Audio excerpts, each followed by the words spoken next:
can't put the heart in the... It's the closest thing she can get to an autopsy right now. So you know what? Okay, so There's Delphi's not going to go over any and other- pick up the heart. As one does. There's that not right? any other clues around the room. Nothing. Nothing immediately. Fuck. Can I look for something? Immediately. Certainly, how would you like to look? I'm really bad at looking.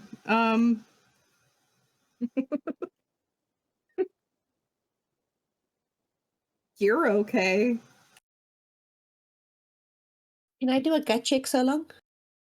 Gut feeling? Go for it.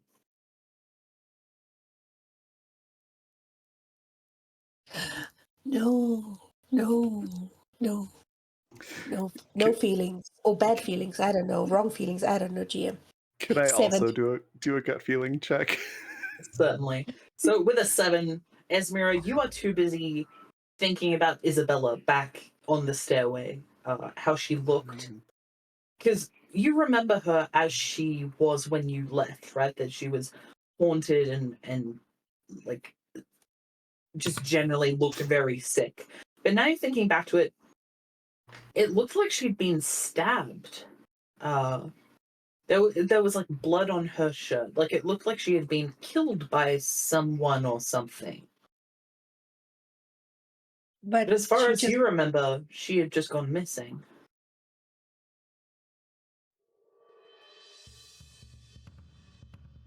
Okay, I'm gonna go brood in the corner while y'all make a decision with my 7. Okay. Raiden? So I rolled my Die Hard Dice Sanguine Dire D20, and I got a 17. Product placement there for you. 17. Well, it's better than a 7. You're not rolling with Die Hard Dice, no. It's just an old cheap plastic thing, okay? No, your results may vary. So with a 17, this body is important. It's the first thing that you think. So I know that Raven has missed a lot of this context. I don't know if you've managed to watch the streams to catch up on what you've missed or not. I have not yet, sadly. The recurring figure within this temple is of a muscled man with no head, replaced. Instead of his head, there is a sunflower growing out of the bloody stump of his head to the size of, or maybe slightly larger than a human head, that seems to stare at you with no eyes. And I think we have an image that we can pop up on stream for our viewers to remind them of what the sunflower man looks like. The DILF. Yes. If there is thirsting in the chat, I would be very displeased. Listen, there is going to be thirsting in the chat. Do you see them muscles? He's manspreading. That is an invitation pose. You did this. 2 ace for this. I'd go eldritch for that. Stop. I mean, at least he seems to always have a sunny disposition. Hey, he's probably looking to spread his seeds. There's been this recurring image of this person throughout the temple, moving very clownishly, like sort of hopping around, dancing, laughing in that over-the-top, almost like mimed, clownish sort of a fashion, and bringing food and growth throughout the people who used to live here.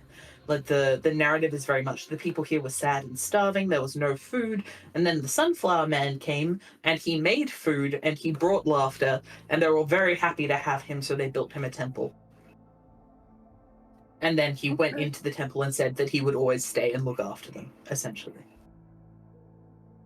Okay. So the jungle magically grew back overnight, and now there's pipes with this guy's blood running into the we don't know where. Mm-hmm.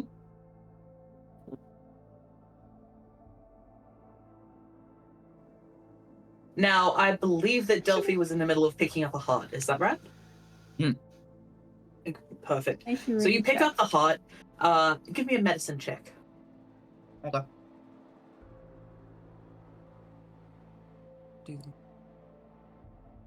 Hold on. Remind me what die. D20 D20 plus medicine. Right, okay. All good. bopping back and forth to too many dice systems. I know that feeling. I don't think I have 2 games that are in the same system at all this week. Everything is in a different system, so I feel you there. Yeah, all my games are in a different system.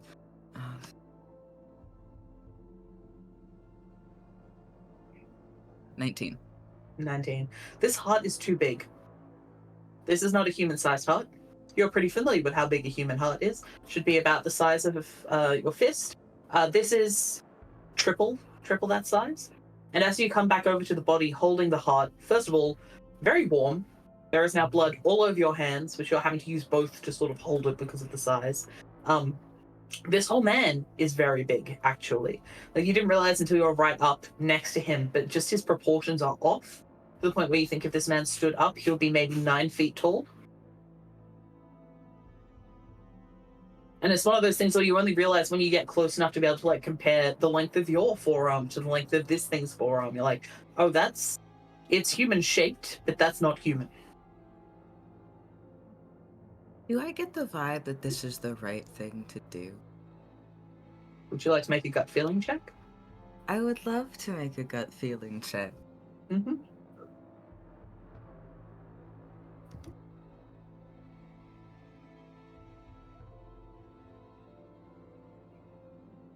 Please roll. It just wasn't rolling. Even the dice are terrified.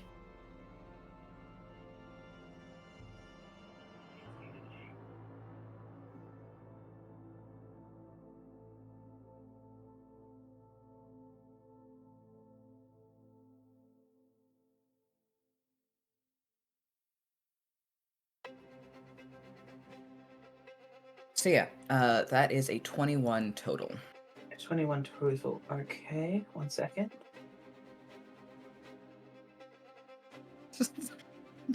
Hands coated in blood. Look at this man like, huh. Like, oh shit. Your first instinct is to go, a heart is a source of power. So the blood is a kind of power. That's why it's running through this temple. It's probably providing some kind of power to this place. Putting it back in this body will give power back to this body. Alternatively, you could put the heart somewhere else and give power to that instead.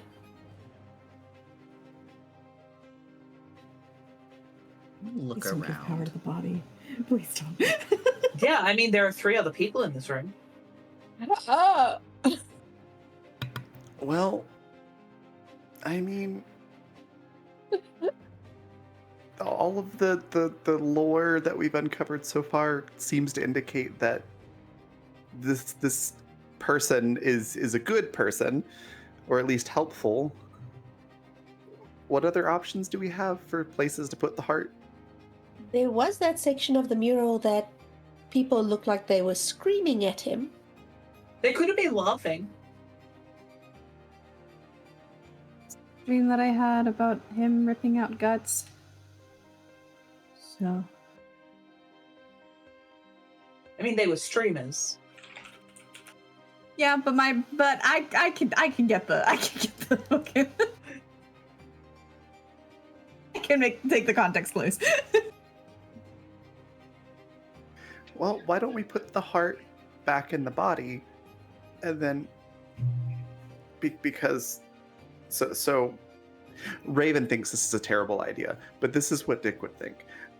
So we put the heart back in the body, and then I've got a gun, so if something bad happens, we just shoot it. Considering the fact that it doesn't have a head, I don't know if a gun's gonna really do anything. Could shoot it in the heart. That could go badly. I'm spitballing here. I have no idea what's going on. I'm having memory problems from the past several hours. That would be It's been cool. a lot of Trauma-induced trauma. memory problems. Mhm. You're just gonna kind of look at Delphi and just... Delphi? No audio is really coming through. You're very quiet. I'm very sorry. so sorry. She'd just kind of look at Delphi and just, what's on your mind? What are you thinking? Oh, we just have options. I mean, we can put this back in that body and see what happens and, let it live and all that kind of stuff. Or, I mean, it's a bit big, but I'm sure I could move some things around to make it fit in someone else. And I mean, with a heart this big, like, imagine what that could do. A horse's heart. I don't think that would fit anywhere. Oh, it could. It could. I mean, not as everything is placed now. We'd have to do a little bit of breaking, a little bit of shimmying around, and, some things might have to go, but overall it could work. I'm voting putting it back in the body just because that sounds terrifying. I hate playing a responsible character because every part of my soul is, my goblin brain is going, do it, do it, do it, do it. Really fast. Could I call in on my hearing check? Because I rolled a 15. Yeah, absolutely. A 15 on your hearing check? Was that? Okay, so you would have heard, again, that loud, slow drum beat very far in the distance.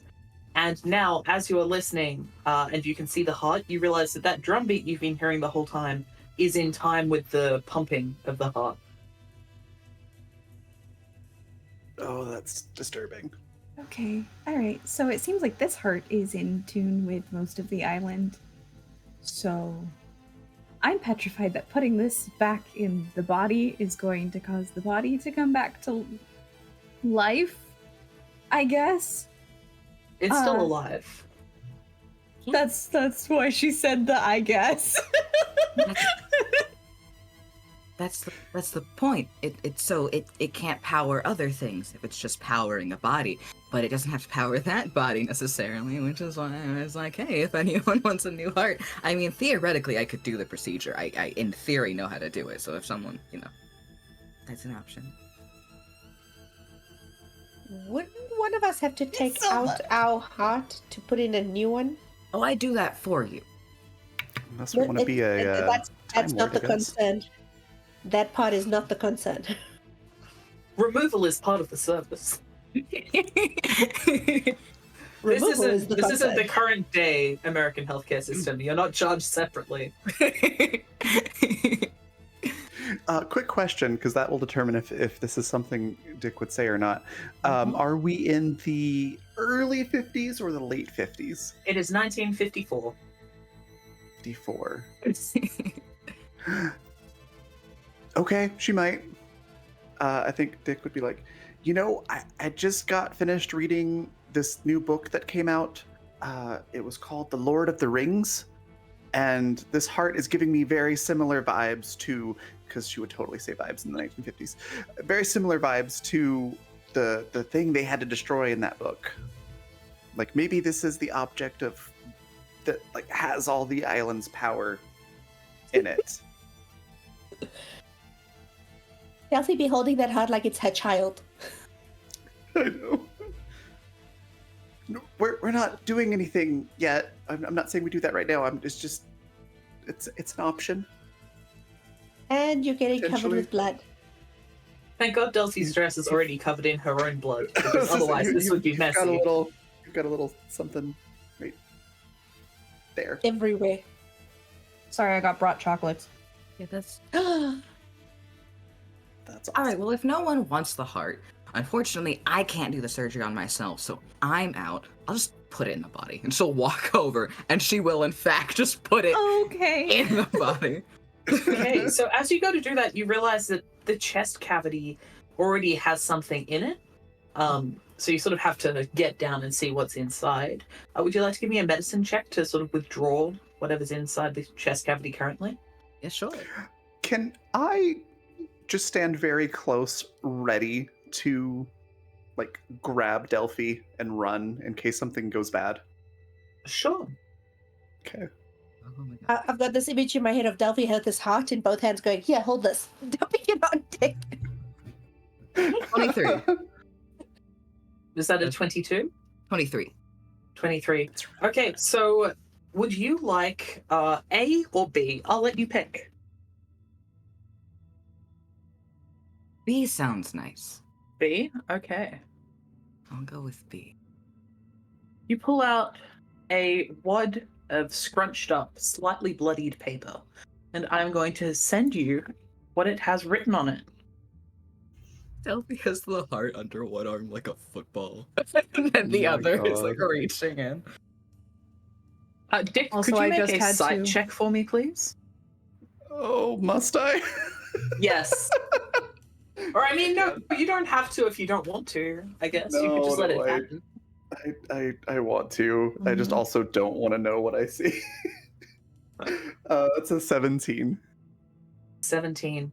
You catch just the very edge of that paper, but the formatting is very familiar to you from another life, essentially. You saw so many reports with that exact same formatting. Like just the way it's laid out. You don't see what the actual text on it is, but you look at that and you're like, that is a standard bureaucratic report of some sort.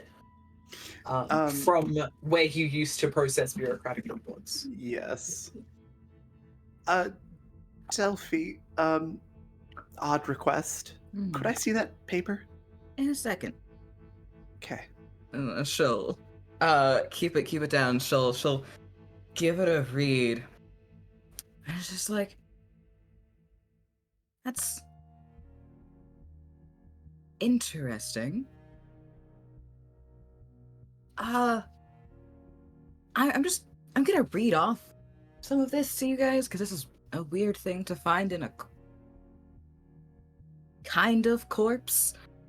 You found something in, and Ismira will come over. I mean, yeah, there are plenty of things in corpses, like all the time. People eat weird things. But yeah, no. Date of writing, 1/10/1949. So that's interesting. A little while ago. It's from Moscow, which is weirder. Following your commands in regards to Ivan Mikhailovich Oborov and Rosa Ulaneva Oborov, the pair have been dispatched to Fresno, California, within the continental United States of America. Operative Oborov accepted these orders with commendable dignity, but Oborova was beside herself with distress, claiming that she had no training and would die in minutes. She apparently had not listened closely to her cultural briefing, as she then bemoaned, "Are lesbians even legal over there?" Well, duh. Kind of. What a strange report that is. Dick? Yeah. Wait, didn't this island only appear a few weeks ago? Yes. Yeah, that's why I'm saying it's weird. Uh-huh. Well, there was the Russian sub. Maybe they got in here and shoved paper into it? I don't know, but it goes on to say someone's complaining about what Americans like. I mean, they apparently like capitalism, which is just rude. Pop music, I'm more of a classical person myself, but I guess some people could like. It's fair. Pop Oh, and then music's she started crying. okay. Unfortunate. Dick is looking very suspicious at the moment, like eyes shifting around, clearly uncomfortable. Dick, what do you know? Oh, here, you wanted this. Just folds that up, puts it right in her jacket pocket. I will go ahead and send that same text to you, Raven. Thank you.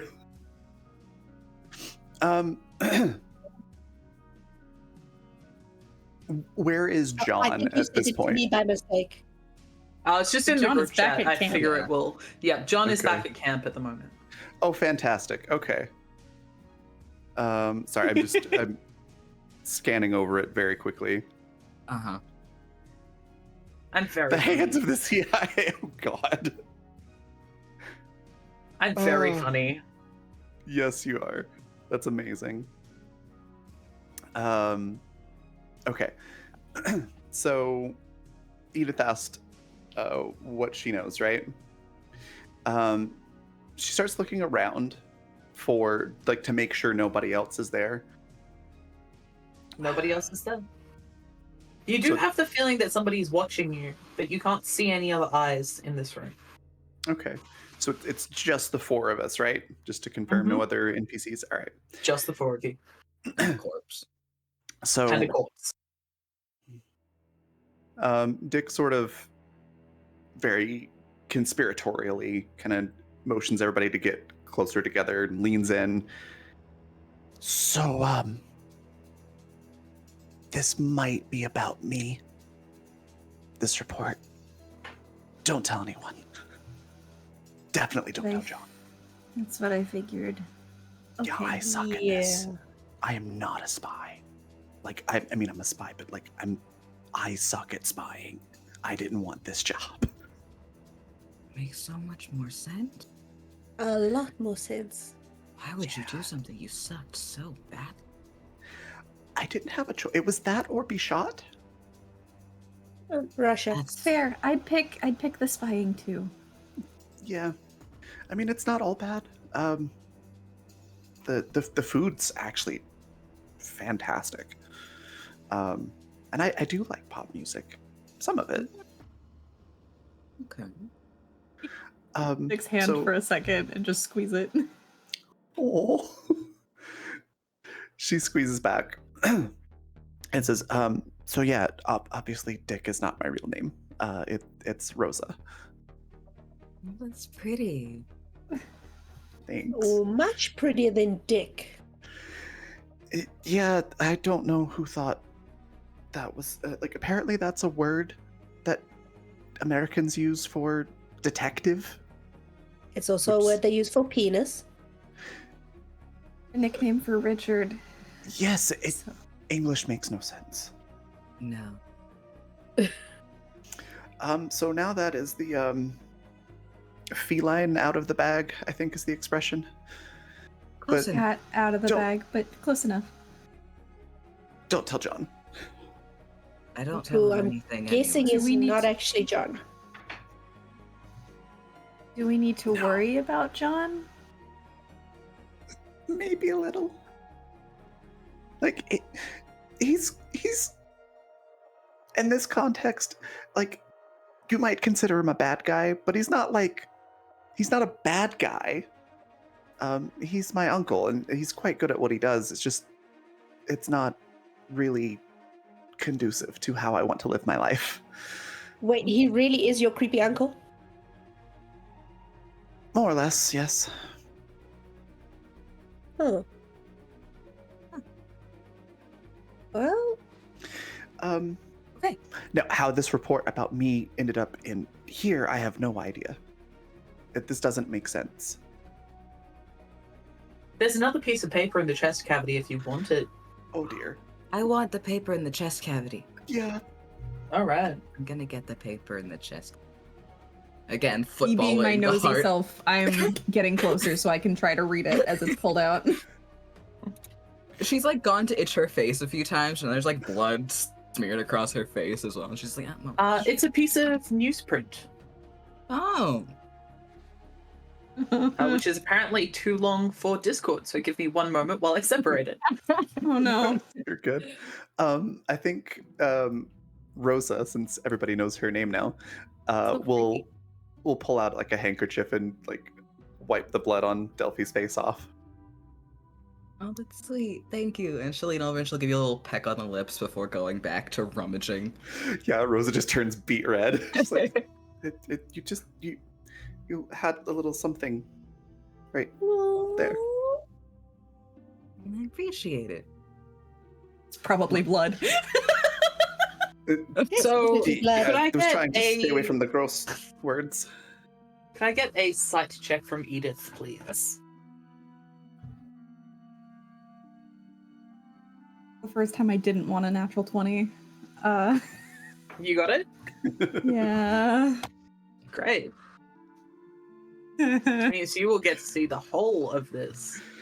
Oh, I Ooh. don't like the way you emphasized the words in that sentence. The speed at which Edith reads is phenomenal. Listen, it's my whole job.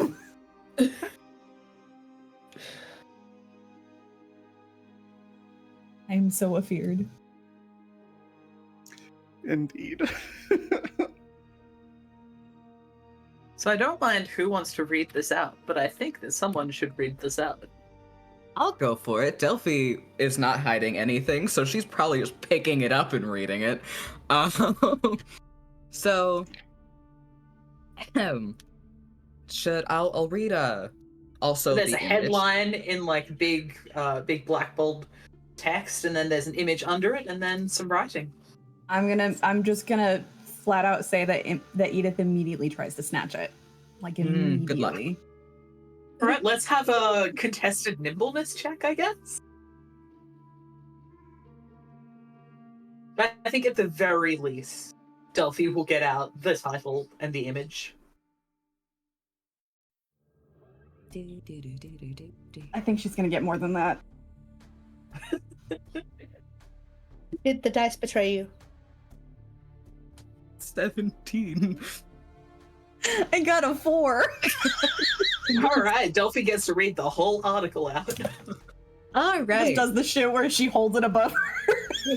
It's like she's like dancing around, holding like the heart between Edith and the paper. Like no. So the heading is Brigadoon on the Rocks. The image is of Norma in an elegant trench coat and fedora, large sunglasses on her face, as an older man with a well-groomed mustache holds a theater door open for her. The flash of the camera has caught the glimmer of a gemstone on a ring finger, showing she is engaged. And here is the full article. A recent production of Brigadoon has come under media scrutiny for its bold choice to cast a relatively unknown name, Nellie Lewis, as Jane Ashton. The young actress has made a name for herself in the ensemble of many production over the past 3 years, and her turn in Brigadoon is her first big break. But some members of the press have asserted that the young woman's fast rise to stardom is not due to talent or star quality, but rather a close relationship with the producer of the production, Mr. Michael Katz. Mr. Katz has vehemently denied these rumors, saying that Miss Lewis is like a niece to him, and the two struck up a friendship down at Madame Margaret's, a diner frequented by many off-duty theater types. Miss Lewis, who was working as a waitress up until only a few months ago, corroborated this story in an interview with Hot Rag regarding her start in the industry, claiming, "While we're waiting for that one opportunity, we still got to pay the bills, and Madame Margaret's was my way to do that. Mr. Bradford, the owner, is more than used to working with actresses, and was always great about letting me go for auditions and callbacks. I was really very lucky." When asked about her relationship with Mr. Katz in that same interview, she said, "Mr. Katz? He's always been a great supporter of the arts, even outside his work in the industry. I met him back when I was doing ensemble work for Carousel, and I was so lucky that when I went to audition for Brigadoon, he was impressed by my read and remembered me. No matter how good you are, it doesn't matter if you can't get someone to give you a chance." Miss Lewis is certainly a vivacious and talented young woman, and keen eyes have noticed her flashing quite the rock on her finger between her turns on stage. Rumors have flown that Mr. Katz is planning to leave his wife, Pearl, for the young starlet, and the new ring on her finger is proof of it, but this reporter has the real scoop. No whirlwind romance with an older man, no sudden upset in the New York theater scene, but something far more pedestrian. Miss Lewis is newly engaged to her own sweetheart, a young woman who she started a relationship with roughly 18 months ago. In fact, Miss Lewis has never had a single dalliance with a man, preferring the company of the fairer sex whenever possible, and despite having recently settled down, leaves a trail of broken hearts amongst her fellow actresses with her decision to tie the knot.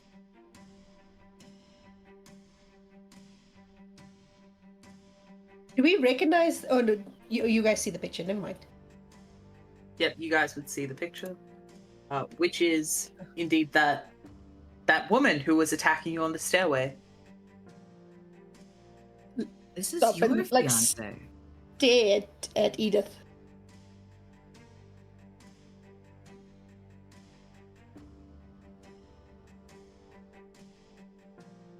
What's wrong?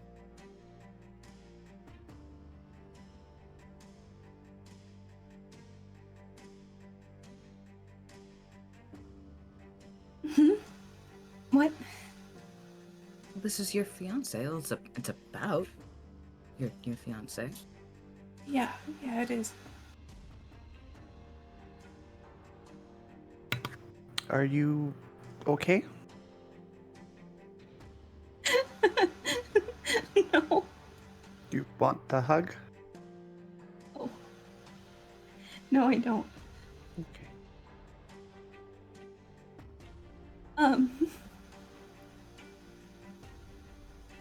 So, what is it we're doing? Toss What's the plan? newspaper away. Well, I don't think there's anything left in the chest cavity.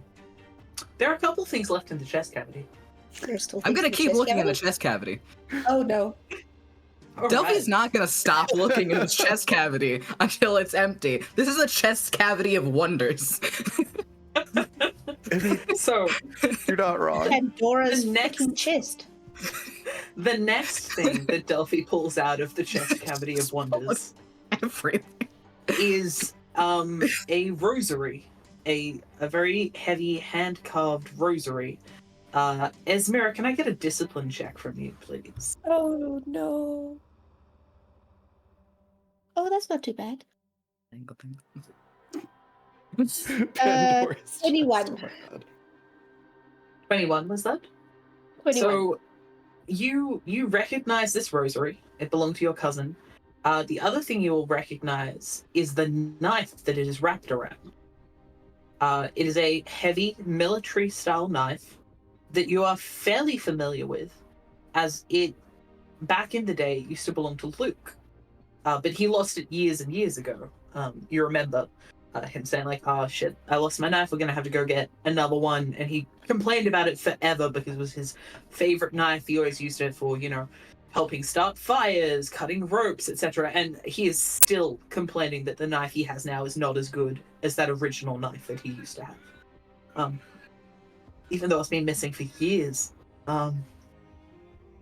Actually, thinking about it, it's been missing ever since the pair of you both took a trip back down to visit your family, Esmira. Nicole dodgy as fuck. Esmira would not suspect this yet. She kind of will go over and reach over and hold her hand out. Could you just hand me that, please?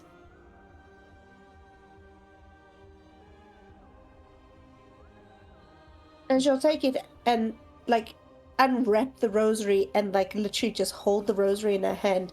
And As you unwrap actually... the rosary, you'll realize that the string that the beads are on is broken, like it is being cut. Seeing the broken beads, Esmira actually starts to tear up. And she takes a deeper breath, literally one of those, and squeezes that rosary in her hand. Looking at the knife, is there anything else about the knife, or is it just that old knife? You know it's Luke's because he carved his initials into the handle. But then you can also see a tally marks carved into the handle as well, 7 tally marks. So we're going to backpack that for now to talk to him about later, but wrap the rosary around. She'll tie the end so that the string is tied, and then wrap the rosary around her wrist. Yeah, absolutely. You can note those down in your inventory. Thank you. So you have Isabella's rosary and Luke's knife. I guess I'll ask about that later. I'm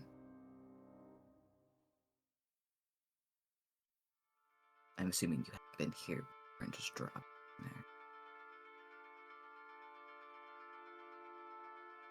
there. The last thing you find in that chest cavity is a toe tag, a familiar toe tag, naming exactly who you would think it names, time of death, cause of death.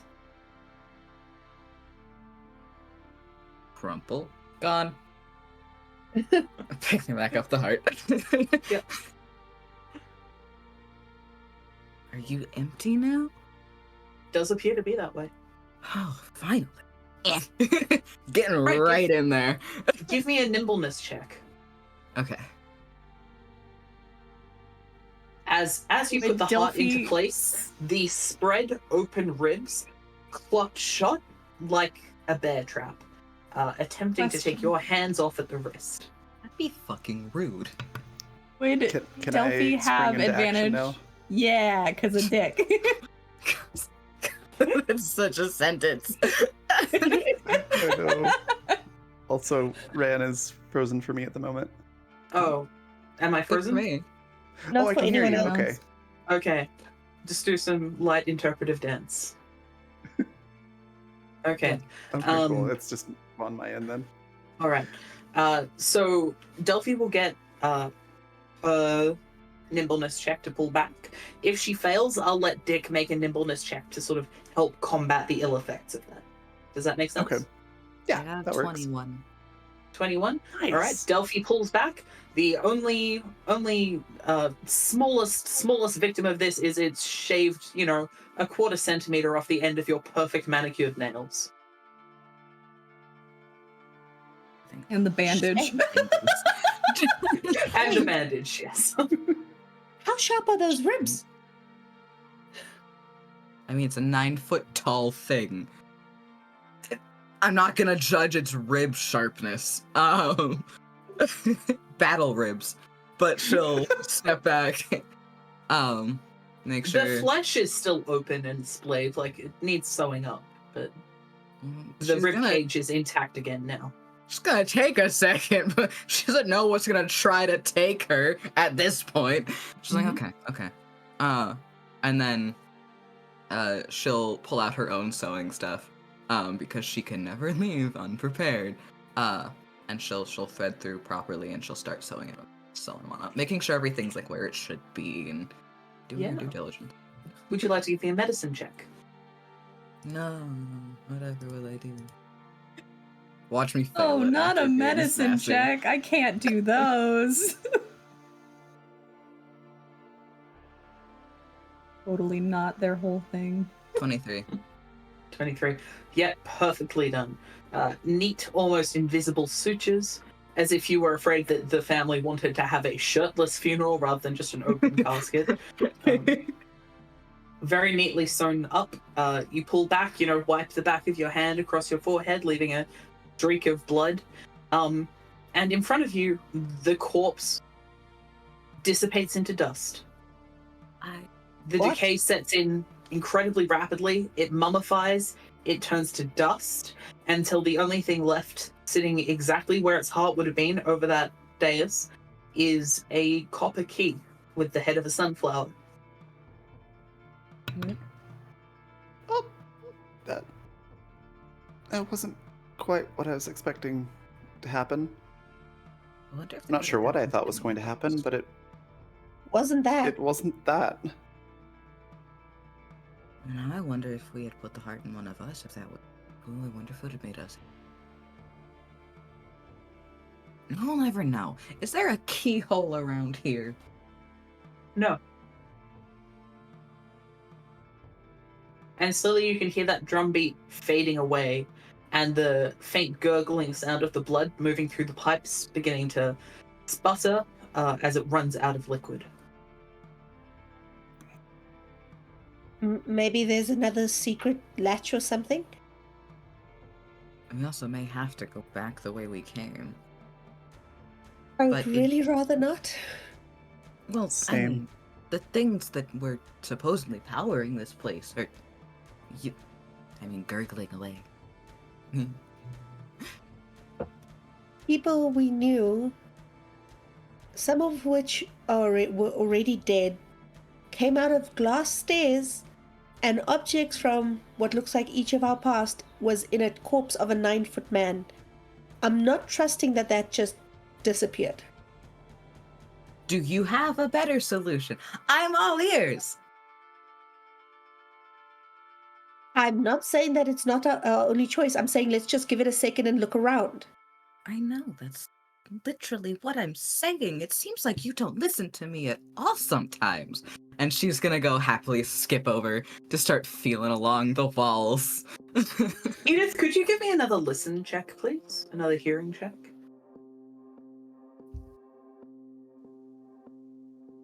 17. 17.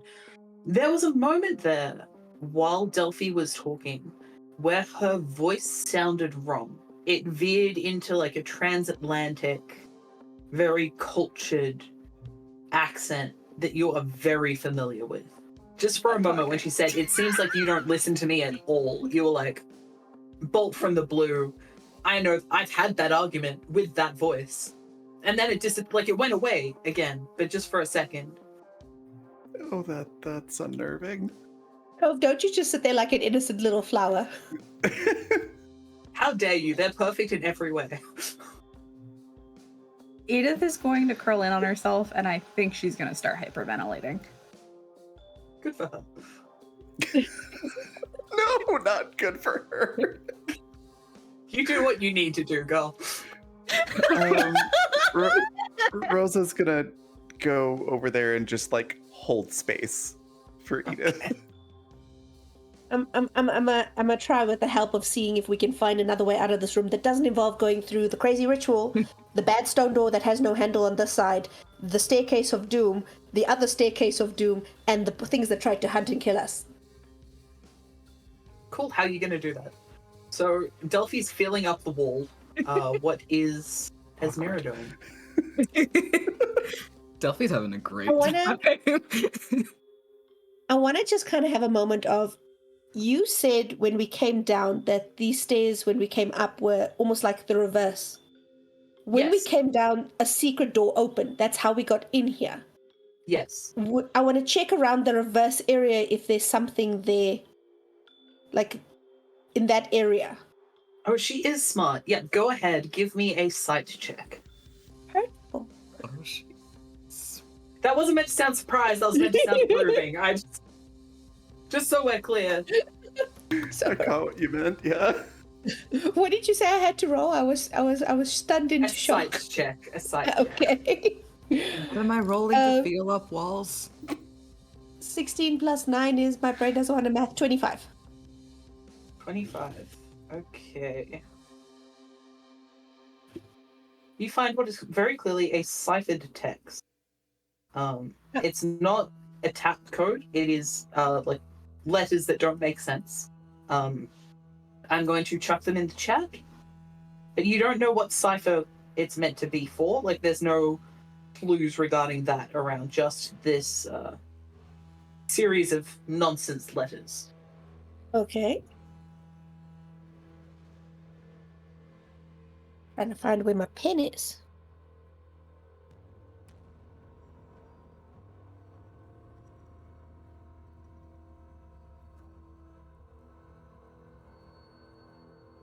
Though obviously that can be a problem for later, but Esmera has access to this cipher. She can write it down and try and figure out what the actual key is later.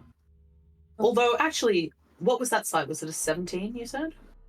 No, it was a 25. 25. Okay, in that case, definitely. You will notice that where Delphi had put down the newspaper clipping, there is text on the back as well. She hadn't noticed before because obviously the front was very distracting. Can I see that newspaper clipping again, please? It's just there. Oh, you left it on the... Okay. Well, Yeah. I'll go over and pick it up. Turning it over, on the back, there is a square with a bunch of letters. So it goes like A through Z along the top axis, A through Z along the bottom axis, and then a bunch of letters in the middle. Give me an education check. Okie dokie.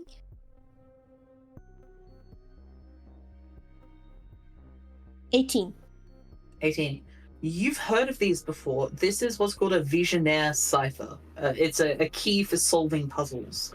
You need a code word. There's some sort of like passcode that will let you use the visionaire to undecode whatever this thing is. But this is the tool you use to decrypt these sorts of puzzles. It's clearly written up by hand, like it's drawn in a slightly wobbly hand, which, looking at it, you're like, that's vaguely familiar handwriting. And you realize, because you have seen Edith's writing before, like when she's been taking notes during all those conversations, when she was interviewing everybody, it's written in Edith's handwriting. Edith, did you write this? She is holding up the newspaper clipping at you. The other side. I did write that. I did. Mm-hmm. No, not the article. This on the back.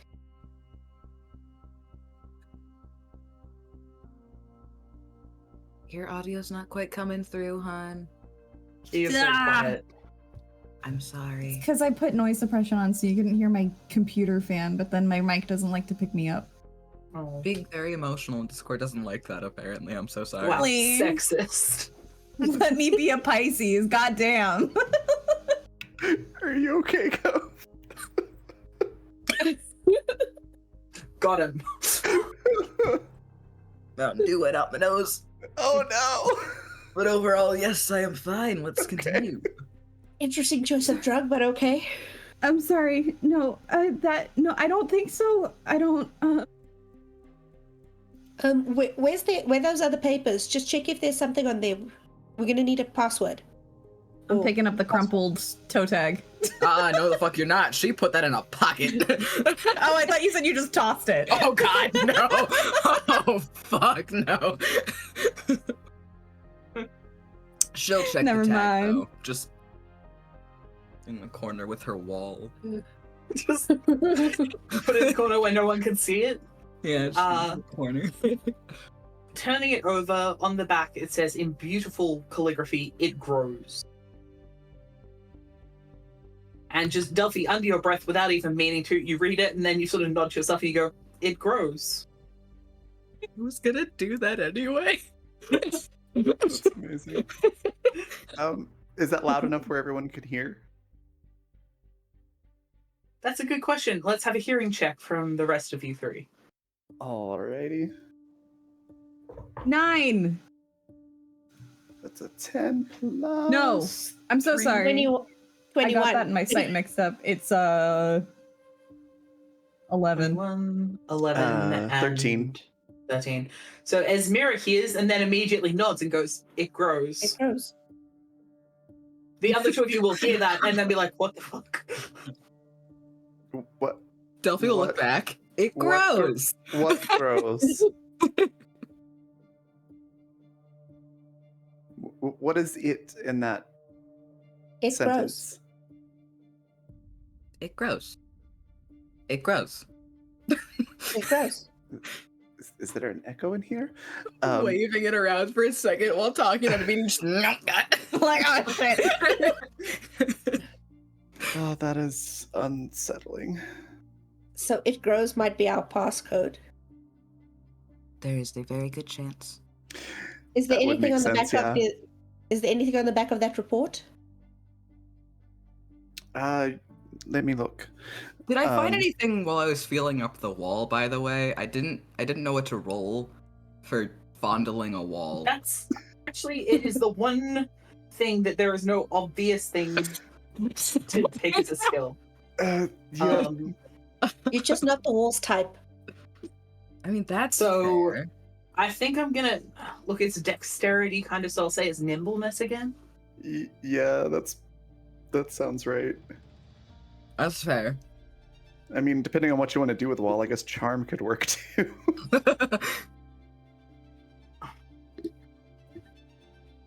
Damn.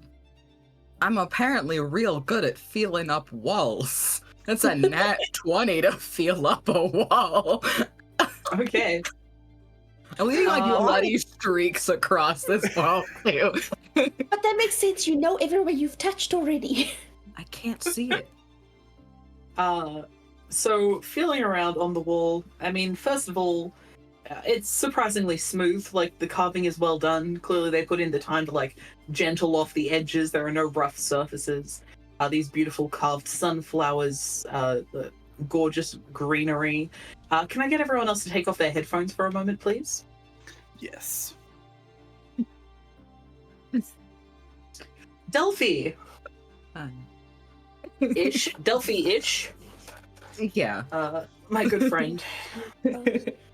So, as you reach over and touch the facings of this wall, which is part of the Temple of Wonkembang, the Sunflower Man, your good friend and ally, who is responsible for you doing all your things, right? Like you're here with him. He's looking after you, making sure everything goes okay. It's you, Norma, Victor, some girl called Isabella. I think you speak Spanish now, possibly. You're not entirely certain. And John, all sharing a head, which is very confusing for you, but you're making it work. And as you begin to sort of pitter-patter your fingers and touch over this strange carving, your head is filled with the words of a prophecy, which you're 98% certain is about this group of humans, of which you are definitely one, because you're definitely still human, right? Uh-huh. Yeah, for sure. And all of it is, one person is X, another person is Y, without any identifying as to who is who. So you have this information. You have one of you will betray the rest. One of you will become a god. One of you will die. And one of you will escape. There's no poetry around it because you're just getting the images put directly into your head by your good friend, the good gardener. But you know that that's what's going to happen. Oh, that's lovely. Okay?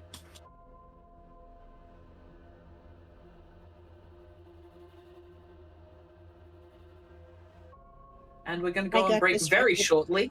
So, I got distracted. Good to put the headphones back on. yeah, we are good to put our headphones back on, everybody. Okay, cool.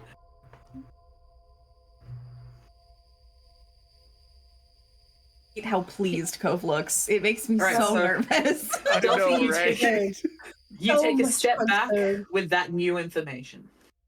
Uh-oh. So I'm going to check the back of the report also, just to make sure there's nothing on the back of it. A beautiful picture of a sunflower. Oh, that's somehow worse So- than what I was expecting. The only writing on the knife and rosary was Luke's name, right? Or you said his and the initials. 7 tallies. Yeah, his initials and 7 tallies. So it's either it grows or Or Well- sunflower? sunflower or. I mean, Luke? not necessarily. Mm-hmm. I mean, think of where we are. You don't know where we are? Oh, okay. Like a Bonken Bang. A what? What? Delphi says the words Wonk and Bang. The two of you who have witnesses from being in this temple will immediately say the good garden. The good gardener. Exactly. What is? What did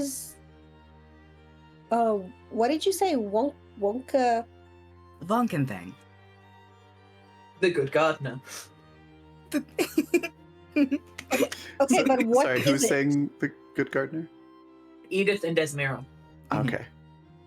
In that We very have like ritualistic, you say this thing, I say that thing, kind of Mhm. a automatic. So it's not the good gardener. It's the good gardener. Yeah. Okay, but what is that word? Well, I think, it's where we are. Ish. Like the name of It's the his island? name. Oh. I lied. It's his name. Obviously. Whose name? The flower person that just turned into a key? The good gardener, you. yes. Right. How do you know Makes that's his perfect name? sense. I mean, it just is, right? But how It did you know seems- that?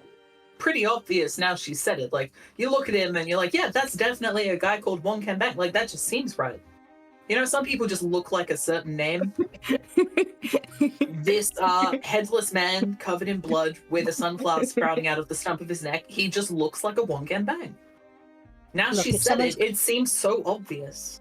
Well, he didn't look like a Philip, okay?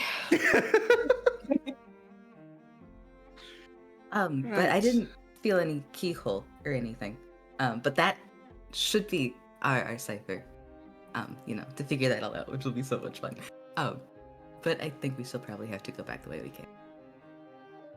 Unless you found something else. Not as such. No. No. I don't want to go back. I mean, we'll be watched over. It'll be fine. So I'm sorry, it will be what? What? I mean, it's the only way we can go. No, You know. you just said we'll be watched over? I mean, we've made it thus far. Some divine intervention isn't too, up there. All right. Slight check from Dick. Okay.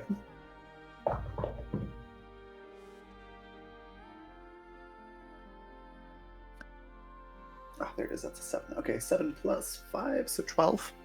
Well, Delphi's eyes don't look right. The shape of the pupil in the eye is not quite circular. Instead, it's vaguely slitted, but not enough to be like a cat's eye, but more just like gently pointed at either end, in the shape of like a canoe or the shape of a simple boat or a seed. Mm-hmm. Are you feeling all right? Yeah. I mean, I'm feeling just fine. Their eyes look different. I mean, I'm probably tired. Like, we've been doing a lot today. Speaking of, we should Sure. probably leave. Yes, that's a good idea. I really don't want to go back through that weird room. I mean, feel free to give everything one more check over before we go, just to make sure. We have this key. It must go somewhere. If not here, somewhere else, Might as well. Rose is going to look for a different route to go. Give it one last shot. Make sure they didn't miss anything. And I'm hitting Yeah, the what door. skill are you using for that?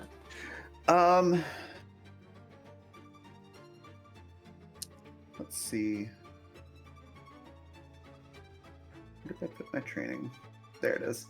Can I do sight and add in my private detective training? Absolutely. Yeah, that makes a lot of sense. Okay. So that'll be a 7 plus my roll, which is a 10, so a 17. No, there's only one entrance and exit to this room, the archway that you came through. When we started, you said that during session we're allowed to use websites to help us, right, with the codes? Yeah, absolutely. I don't like this. I don't like this very much. Fantastic. I don't like so this. I think we'll go on Drake there Oh, dear. and come back to it. Welcome back, everybody. When we last left our intrepid heroes, who are definitely doing very well, they had just discovered that there is no other door out of this chamber than the one that they came through. They're going to have to go back the way they came. Oh, no, don't like. No. Okay, Sorry. I mean, strong Nicole words. figured it out. Oh, I take it you figured Sorry. out the code. Oh no. Esmera's reaction was my reaction. So in the background, Esmera's been like, broody, play with Rosary, broody, talky, Cody.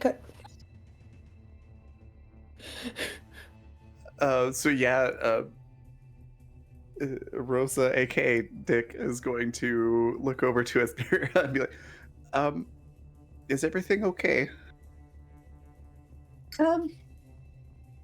Figured out the code. And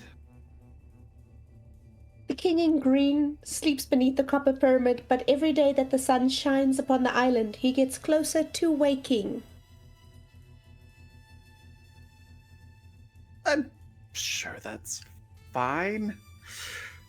The island's been out of the ocean for a few weeks now. Oh, I have a bad feeling about this. For about a week now, not for a few. Oh, for about a week now. The king in Viridian. But that's green, so that doesn't really matter. We need to get off this island. Or figure out how to sink it again. Well, I think we can start by leaving here. Fair point. Shall we? Again, just 1 second. Can I try again to just try and figure out maybe touch and find a secret panel like Cove did, the area that reflects where we entered. And I'll say to the group and let's be like, everything in this side has been a reverse. We came in through a secret door. There has to be a secret door. You have searched this room top to bottom as thoroughly as is possible.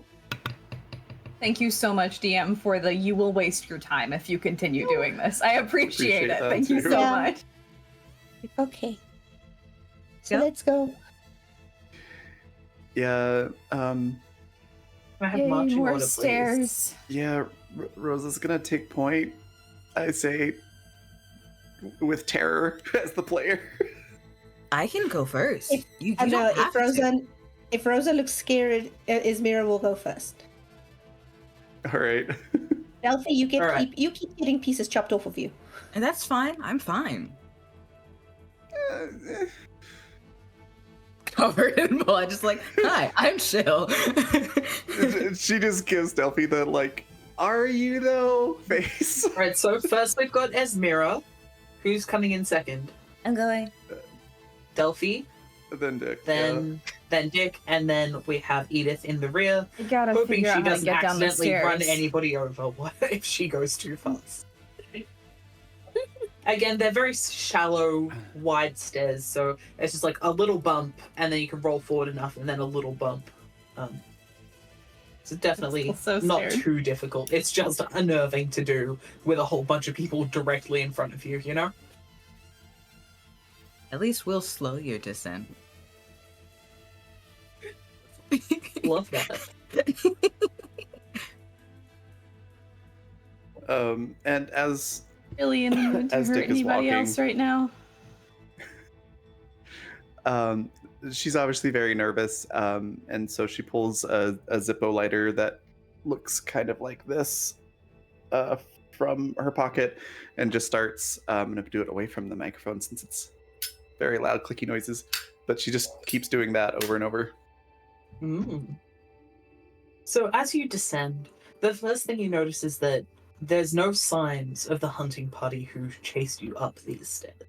None of the blood that splattered on the staircase. You can't see that point where Isabella reached out at the stone and reached into Esmira's leg, even though there's still a tear in Esmira's pant leg, and she's still limping slightly.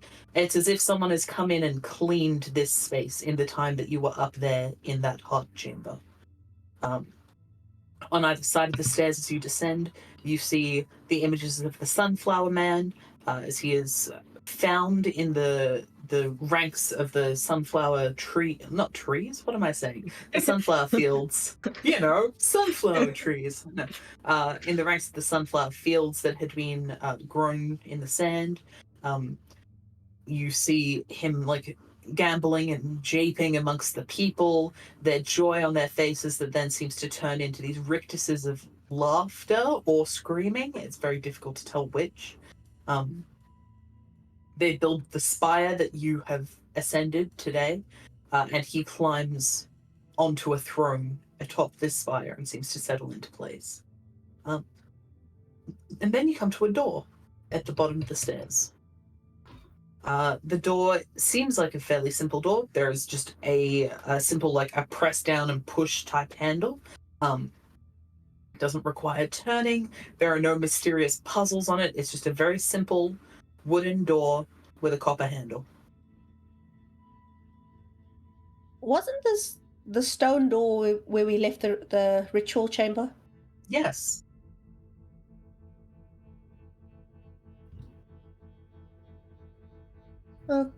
Okay.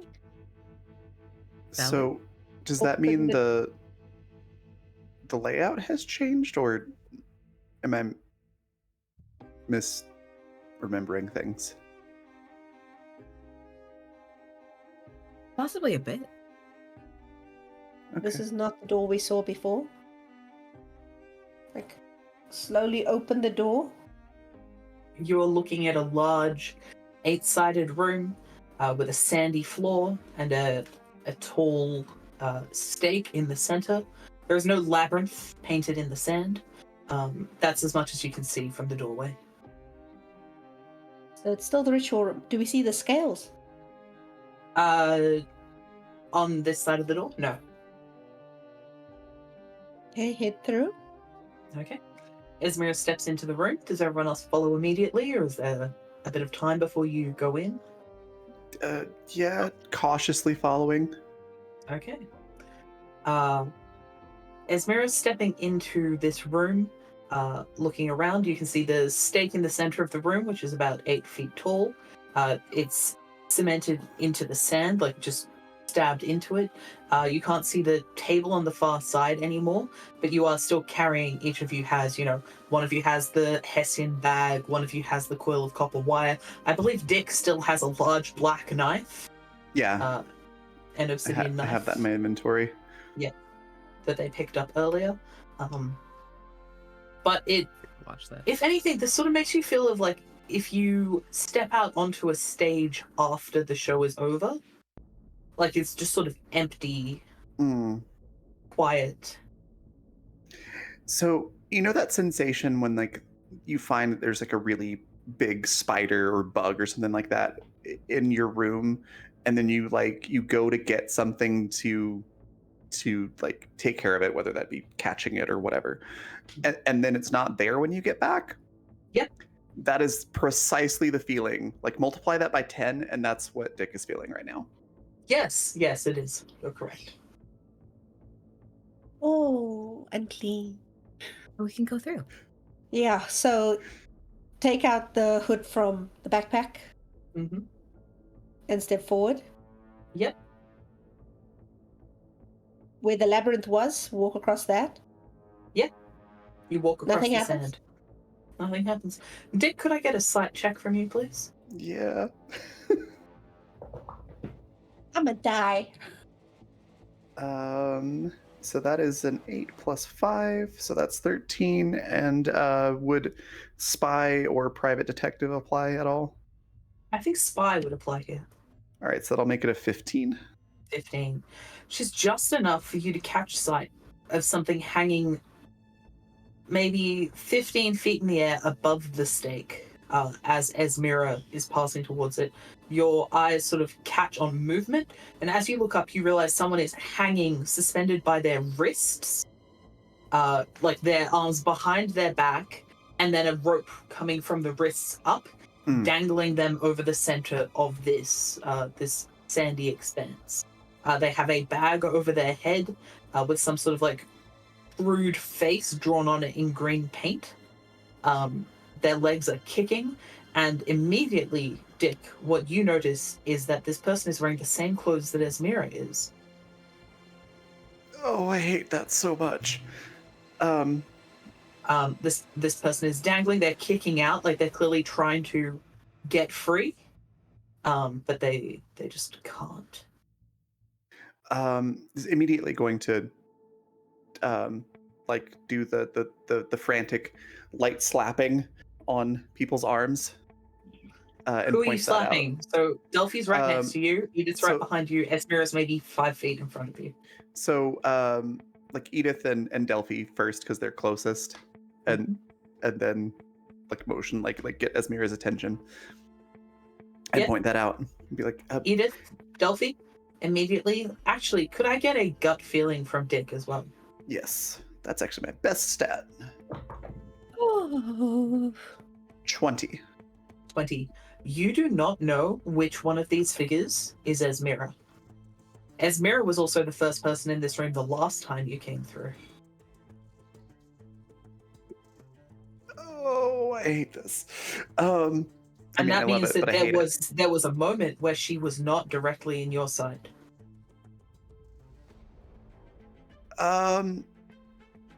Yeah, so Dick is going to very casually just reach into the jacket and pull her gun out, just having it ready. No brandishing or threatening motions or anything like that. Just having it ready. Yep. Because reasons. Delphi, Edith, it is indicated to you, and you can see this same figure struggling wildly, suspended above the stake. And you are reminded of that riddle of string a scarecrow up to watch the fields to keep you safe. I think I'm also going to start moving towards the stake with the intention to move it, or basically prevent whoever that is from being impaled on it if they get cut So it's down. not quite that. Think of more like a gardening stake. Like, it's not sharp at the top. It's like a tent peg. It's being put into the ground to tie something to. Okay. I imagine it would still do quite a bit of damage if you fell on it. Could hurt. Yeah, Right. could hurt. Yeah, they're just gonna slowly move that way. Yeah. Just sort of flanking a little bit from the group. Yeah. Esmera, you finish crossing the sand. You're fine. You're all good. You're on the other side, near the door. Okay. Why are you guys taking so long? Let's go. Good to go. Delphi will happily start skipping on it. Okay. She is almost skipping at this point. We're not going to mention the...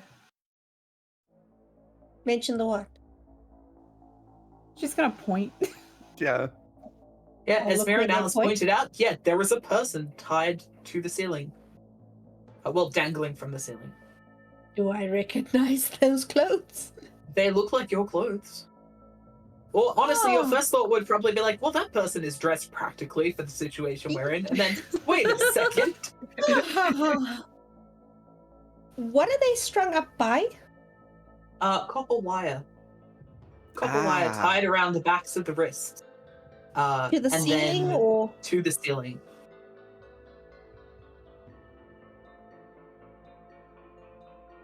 They are jerking and juddering in place, their feet kicking out, but you can't hear them. They're not speaking. Almost as if they can't. okay? The way in they're moving character- is definitely they're in pain. They're desperately trying to escape their situation, but you don't know if they cannot speak or if they are just choosing not to. Just gonna check something here. Sorry, I need the glasses for this. Yeah, of course. Can I do a gut feeling check? Looking up at this. Yeah, Same. sure. Oh no! Oh no! In fact, I'm going to get everyone to make a discipline save, please. Oh Who was the person who figured out the holiday tap ciphers? Oh, thank God. It's a 23 The for tap me. ciphers, I believe it was mostly Jenny who did them.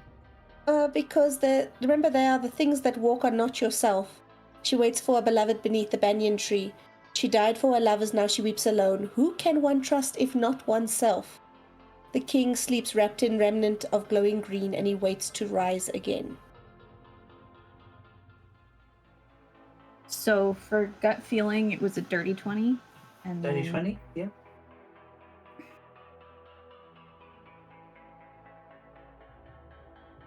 Oh no, discipline's bad. 12. Gut Oh. feeling is 18. Mm-hmm. 24 for discipline. Okay. Edith is not letting this bother her. Bothering Gut me. feeling. Not letting it scar me. 21. Excuse me. I Anyone? am, in Okay. fact, bothered. Edith? So, Edith and Delphi are both okay. What did you get on your discipline, Raven? Oh, 23. Also fine. And Esmera got a... At 12. Well, right, Esmera, you're going to take a witness. I thought so. As you witness the Scarecrow. So the And witness is the as- scarecrow. The Scarecrow, yeah. As a function of getting a witness, though, you get a little bit of healing. Roll a d10. Oh, a d10. That Yeah. would help. Rolling the right dice would help.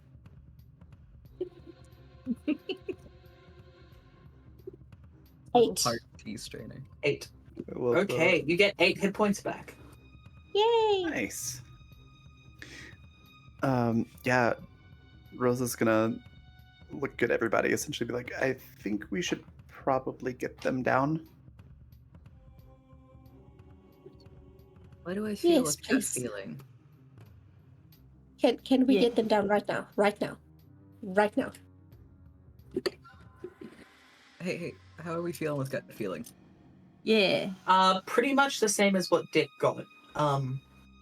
You don't know which one of these is Esmira.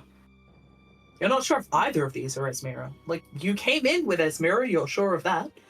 But there were occasions where she was out of your sight line, or she was doing something and you were paying attention to the cute girl in the room and not Esmira doing stuff off to the side. Yeah, that tracks. I'm okay with this. Oh. Up are the ceilings? How tall is the ceiling? It's about a 15-meter height. This thing is suspended about 5 meters off the ground. So it's dangling from a long copper wire. If you guys will remember when I described this room to you when you first came in, it's like a vaulted ceiling that comes to a conical point, and at that conical point there is a very small hole, like about this wide, that lets the sunshine in. Yeah. That's Is there anything to climb on? There's the stake. there's a nice. I will climb on top of the stake. All right, so Esmira's leading this charge. Okay. Dick, are you giving her like an arm up, or is it just Esmira's doing it? No, I'll help. Yeah, I'll go over and help. And she'll say, do you have anything to cut the wire or... Look, I've got a anything? machete, but that's a little bit large. But we'll give it a try. All right. Is this a nimbleness to climb or physical fortitude? I'm gonna get a might from Dick first. Okay. Okay. Might. That is a 9 plus 4, so 13. 13. Okay, and then a nimbleness from you for the climbing. Okay. 22. 22. All right. So Esmira quickly scales the stake, and you realize if you stand atop it, you'll just be able to reach her hand, sort of from where she's dangling. Okay. Can I try and undo the copper wire or try and cut it? You can definitely cut it. Cutting the single strand that's holding her up is definitely the easier thing than trying to cut the many binds that are around her wrist. And Esmira, as you are this close to her hands, you notice that there is like a burn scar that you got when you were about 10, burning yourself on a pot, that is sitting on like the base of her thumb. You're like, that is the same scar. That is the smallest imperfection. I kind of look at, just as I'm cutting, look at my own thumb. Do I still have my scar? Yeah. I'm so freaked out right now. So you Cut cut it. the wire, and this figure falls to the ground in like a crumpled heap at the base of this stake next to Dick. Can I try to catch them so they don't hit the ground quite that hard? Yeah, absolutely. That feels like I'm gonna get a physical fortitude for you to not like fall when they fall into you. That is a 14. 14. Okay, so you both go sprawling, but you definitely don't take damage from it. Okay.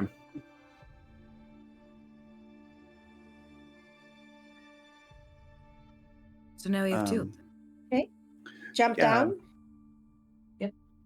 And pull the sack off the head. So it's tied around the base of the neck. Tied with more copper wire. Seems like it, yeah. I have the obsidian knife. Can I cut very carefully along the top seam of the bag? Okay, so as you go to interact with this thing's the sack over its head, it pulls back, like quite sharply jerks out of the way, and Esmira's mouth opens as you hear a voice say, "Stop trying to pull my head off. What are you doing?" But it's Esmira's voice.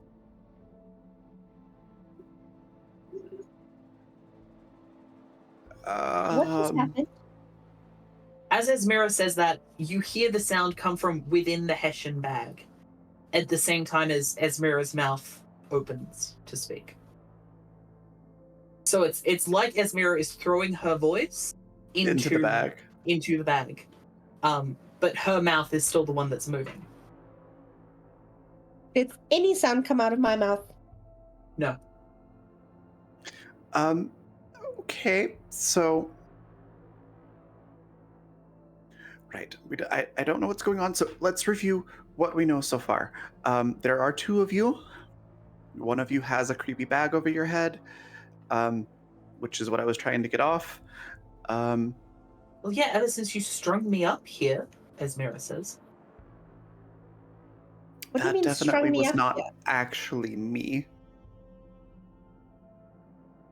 That It may have definitely looked was like not me. actually me. What are you talking about? The last time we were in here, we all went through that ritual circle. Delphi got stabbed like 12 times, and then you left me here. Delphi get away in. Delphi did get stabbed like 12 times. I did get stabbed. I mean, I got better. She did though. Can Dick kind of unwrap the wire around the bag? Is there a way Give to me do a that? might check. Okay. I think there's actually a head under there. 15. 15? It's too stiff. Esmera's gonna try and wrap the wire after getting the idea of what Dick's trying to do. So as you're doing that, terrifying. the figure on the ground is going to lash out at you, Dick, and try and kick you, being like, "Stop trying to grab my face! What's wrong with you?" Can I get a defense roll from you, please? Yes. I don't know if there is a head That's under there. exciting. I haven't rolled defense at all yet. Let's see. Definitely gonna go with dodge. Should make this a 17. 17. Okay, so they do connect with their foot. Can you roll a d6 for me? Because once again, I'm going to make you guys roll your own damage. I'm a lazy GM. That's a 6. 6, you take 7 points of damage. As Ouch. Esmera's boot catches you in the stomach at exactly the right angle to just kick all of the air out of your diaphragm. And she scrambles away on the ground and sort of tries to push up to her feet. And she says, "First you leave me here, you take some kind of monster with you, and now you're trying to rip my face off?" You have a I'm gonna bag try- over your face. And we're actually going to move into combat rounds. So if everyone would like to roll our initiative system, which again is swiftness, so you roll your nimbleness and add any relevant bonuses.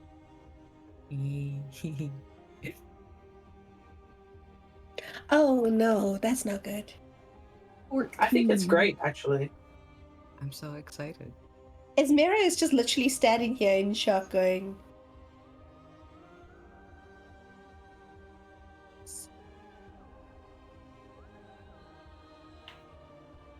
Nat 20, baby.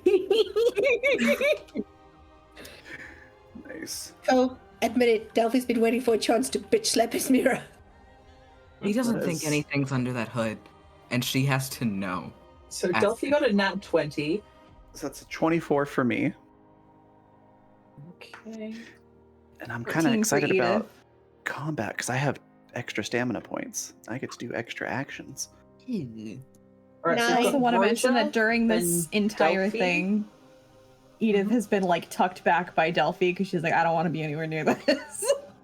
Okay, Understandable. where is Esmera? What did you roll? I rolled a 9. Esmera, okay. And Edith? Esmera's having a bad time.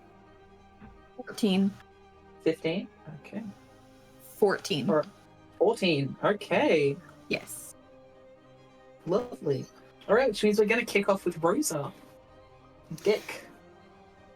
Okay, so what exactly is happening aside from the kick? Like, So she kicks you in the stomach and then uses the momentum from that to push back a little bit and sort of attempts a kip up, like getting to her feet.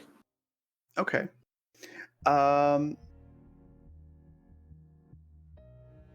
I'm going to take a few steps back. Have the gun readied, not necessarily like pointed directly at what we'll call Esmira B. Okay. And I want to try and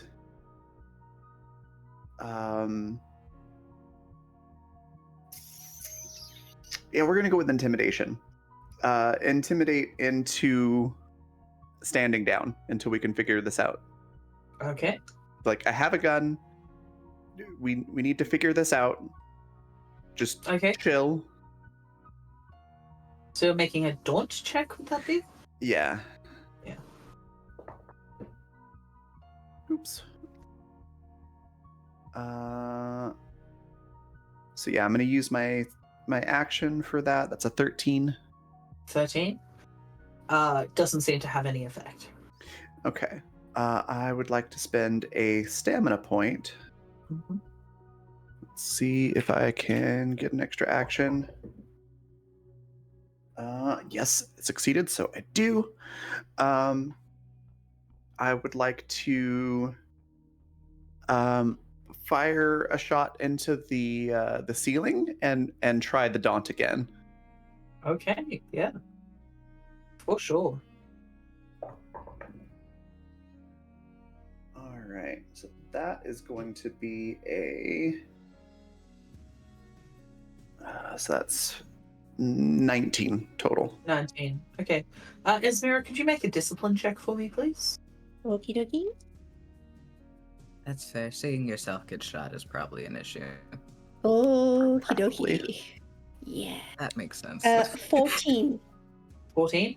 Esmira drops her machete and puts her hands up, as if Dick was threatening her. Which one? Non-bag. Esmira A. Okay. Delphi, Hi. what you doing? So her goal is to attempt to run up, and get into that bag. Okay. She has to know. So. Alright, that's going to be a might check to try and tear at the bag. Cool. Do.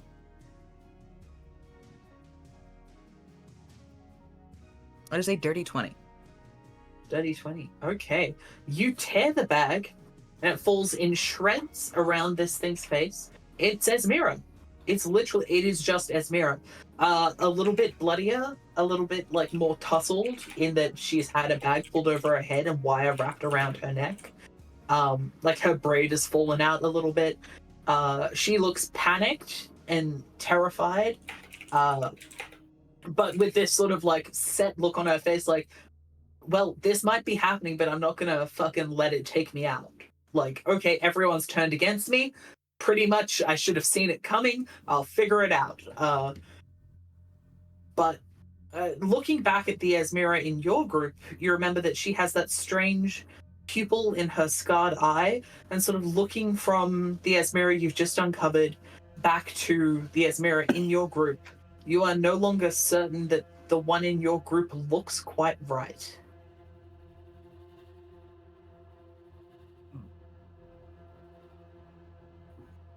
But then it is Esmira B's turn.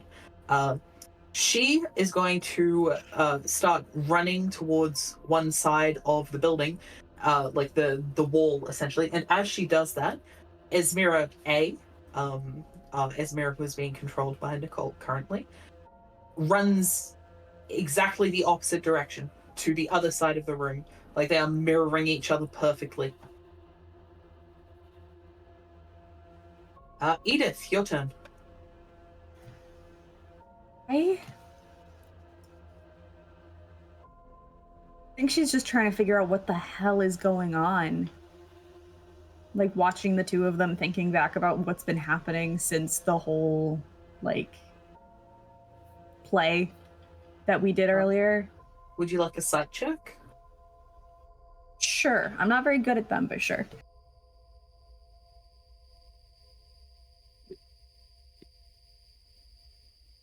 Dirty 20. Dirty 20. So at this point, really the only differences between Esmera A and Esmera B is that Esmera B's face is surrounded by the shredded tatters of that Hessian bag that almost look like petals, like splayed dear. back and around her face. Also, again, a couple more small injuries on her face, like scraped up as if someone had like tossed her around a little bit. Her braid is sort of falling out. Esmera A, the Esmera who's been with you this whole time, looks pretty much fine. But she is also scrabbling at one side of the wall as if she's trying to climb up it and get away from the group of you. Is Okay. Bee's hand still tied behind her back? Yeah.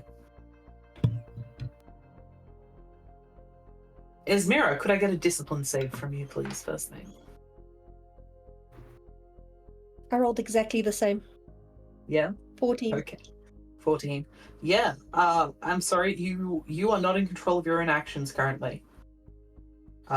So let's take us back to Rosa. Okay.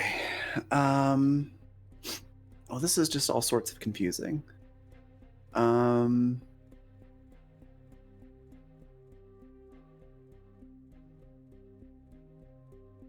What else do I have in my inventory? We could leave. You could shoot one. I could. I mean, it's even odds. You know what John would do? John would be like, you should shoot both of them just to be sure. The thoughts definitely crossed both mine and Rosa's mind. You know, death by party was not the way I thought I would go in this game. How difficult would it be for me to shoot the one with the bag, like in the fleshy part of the leg, like the calf? Nowhere, I mean, somewhere that's not I'd very. say there's critical. a chance sort of equal to if you rolled a d20 plus your skill and got like above a 15 or so. Kind of those odds. All right. Okay. Okay. Sorry, excuse me. There are more seeds in my smoothie than I had thought there were. Hope they aren't sunflower seeds. Yeah, well, I've had about enough of seeds for my lifetime, so All right. Well, I think we're gonna try that. Yeah. Because like the warnings were given, warnings were ignored. Yep. For sure. Shoot Esmera. Why? Why must you encourage this? Why must you encourage this violence?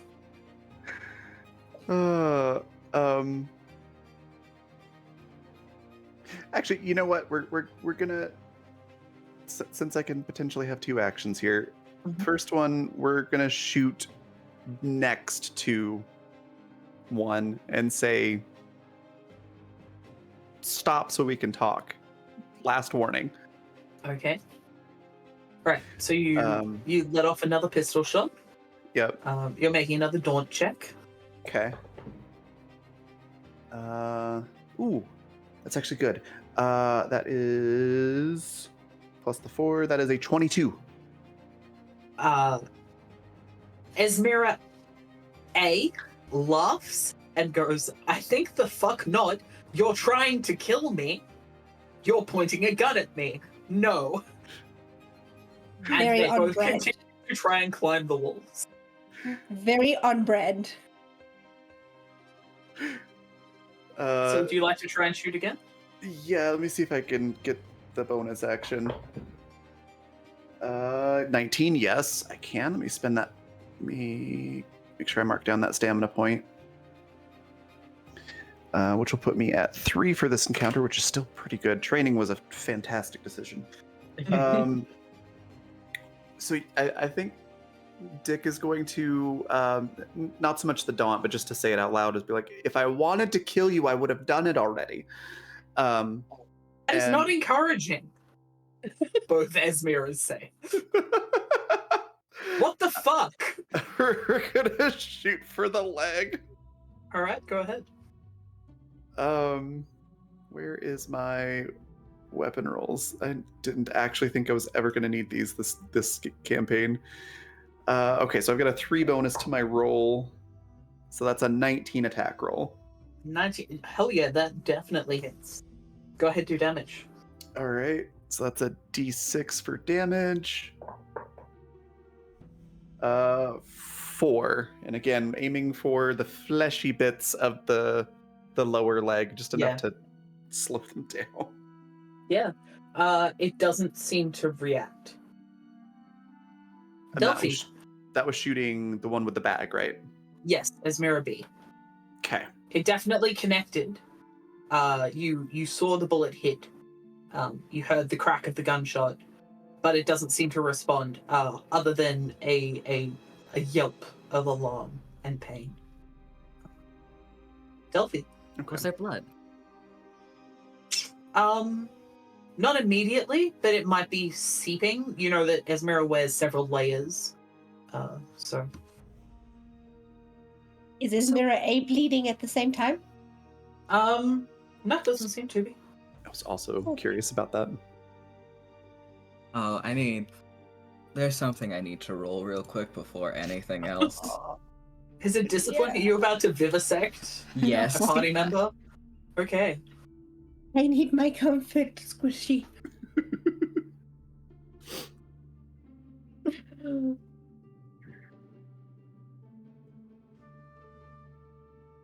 So Delphi has her eye on the Esmera with the bag. Okay. And it has gotten to the point where that Esmera was referring to the bag as her head. Mhm. Doesn't look like she's currently bleeding. No. Weird voices are happening. And she's gotta know how it works. Okay. I love Delphi. Oh my god.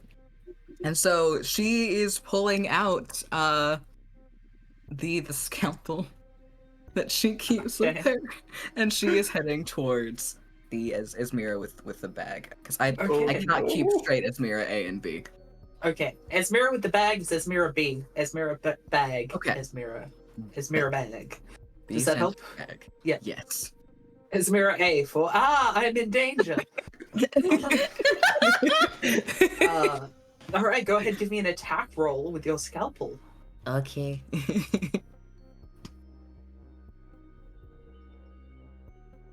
Should be Esmera I for I can't believe you tried to shoot me.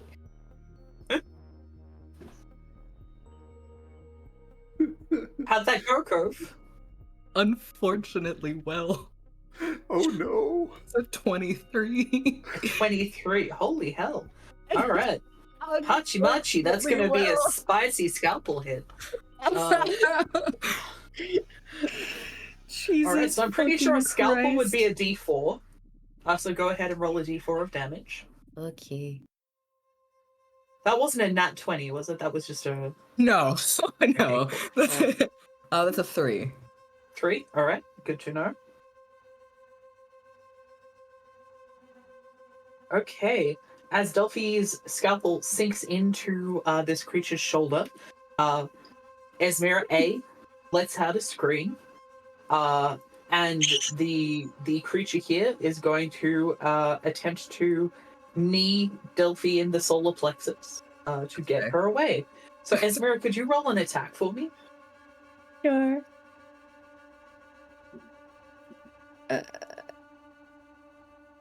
If I had succeeded on that first roll, I was gonna go and open the other door, just to leave. Let it run away. She's like, Yeah.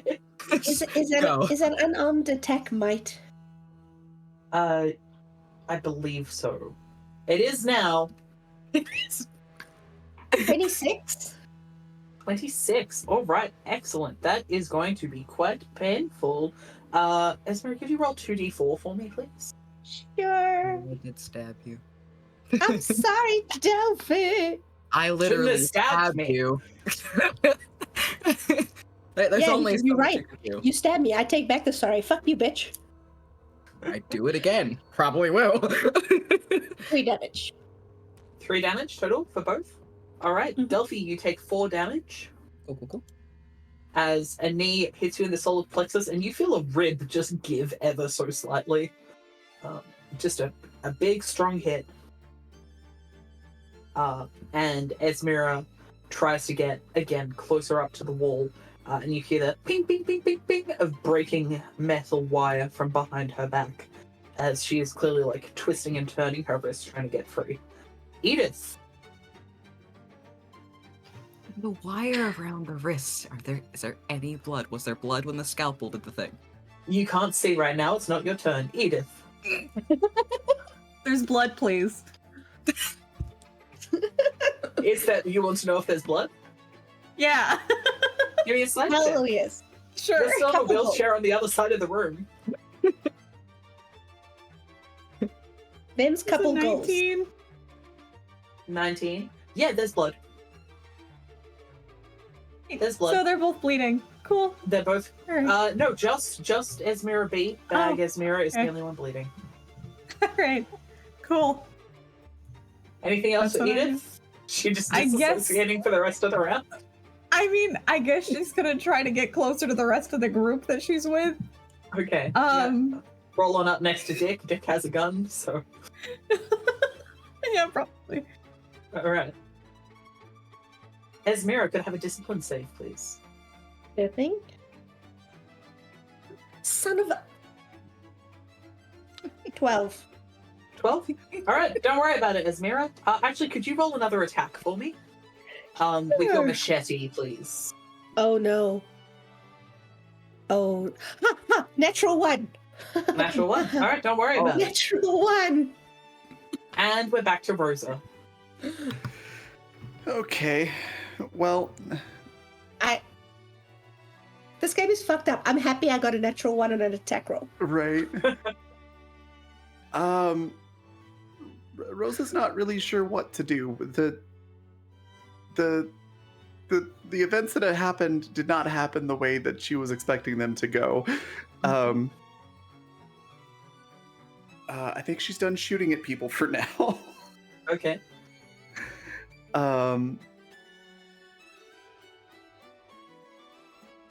So yeah, I think we're gonna holster the gun. And you said Delphi got kind of hurt, right? Yeah, need in the solar plexus. Okay.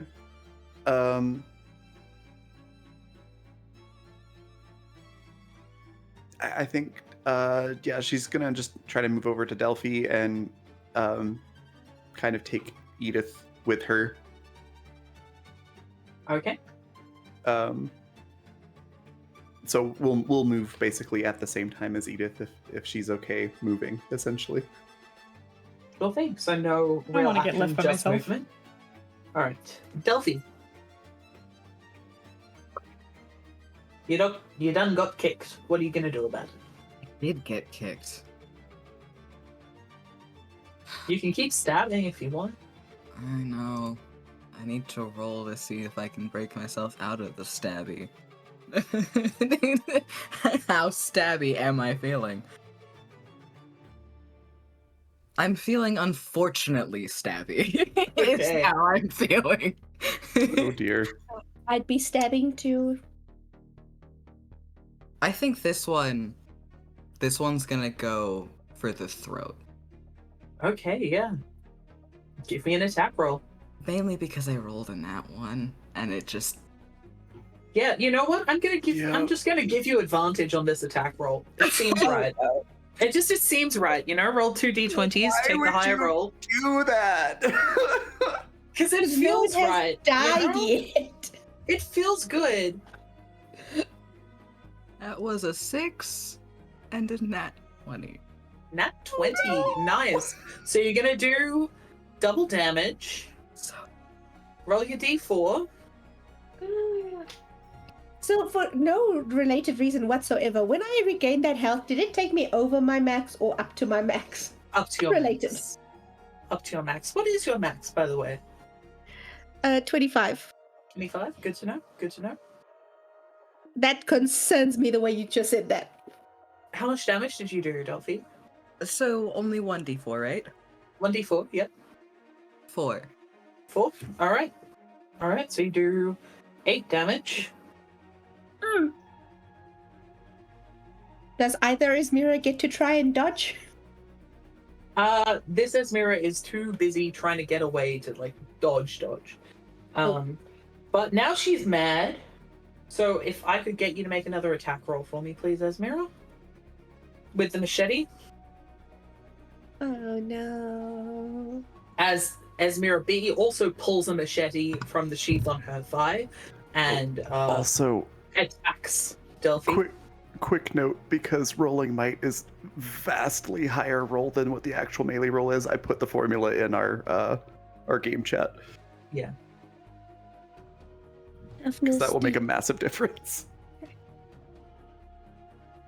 I have, so it becomes 19, 20 plus toughness. 23. 23. Delphi, would you like to make a defense roll? Sure. No.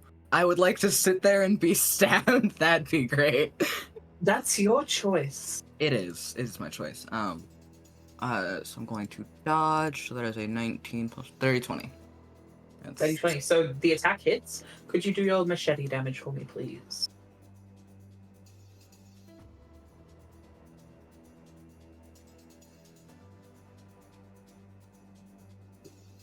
I'm not even gonna lie, I forgot that was me. For a second. Who is Esmira? They're real questions. Even Esmera doesn't know. 5 damage. 5 damage to Delphi.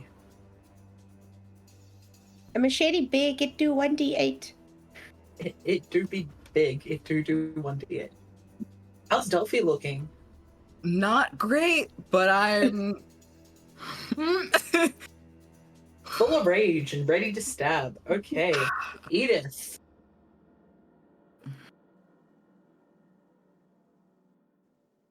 This sucks. I would like to try to pull Delphi away from Esmira B, Alright, give me a might check. please. I'm not good at it, but that's what I'm gonna try to do. Against Delphi's nimbleness to try and stay in the melee. okay. I don't think it's gonna work, but that's all she can do. I can't attack Yeah. for shit. Difficult to get leverage in a wheelchair to pull somebody away, not gonna lie. Yeah. Yeah, I'm aware. My nimbleness sucks though, so who knows? 15. 10. 10. Alright, you manage to grab Delphi by the hips and pull her back. But Delphi will instinctively swing on you on her next turn, because of that one. So that's for next turn though. Esmira, could I get a discipline save from you, please? Okay, we're gonna go with the gold dice this time. Feeling so scared. I'm so These are sorry. my Indiana Jones dice. They're gonna be good. Fuck you. Stabby Hold isn't up. really an emotion. Well, I That- feel stabby. That was a total of 8. 8. And you are going into the box. Where's the box? The bad box. You can't put me in a box. You are Rosa, no longer beloved. Raven, what are you up to? You are muted. I sure am.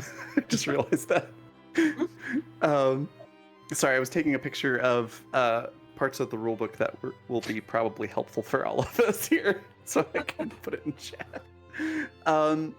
Specifically, the one on healing. Are we? We are using variant healing rules. Yeah, I was as gonna we went say- over in session 0. But for now, what are you up to? I can't remember what we said about healing, like in combat, or like going to someone to try and help them not die. In combat, you can stabilize somebody, which will stop them from continuing to bleed, so they won't take further damage from wounds they've already taken. It takes a proper, field first aid kit to help heal damage. You need Okay. an hour and some boiling water and etc. to actually get hit points back. Gotcha.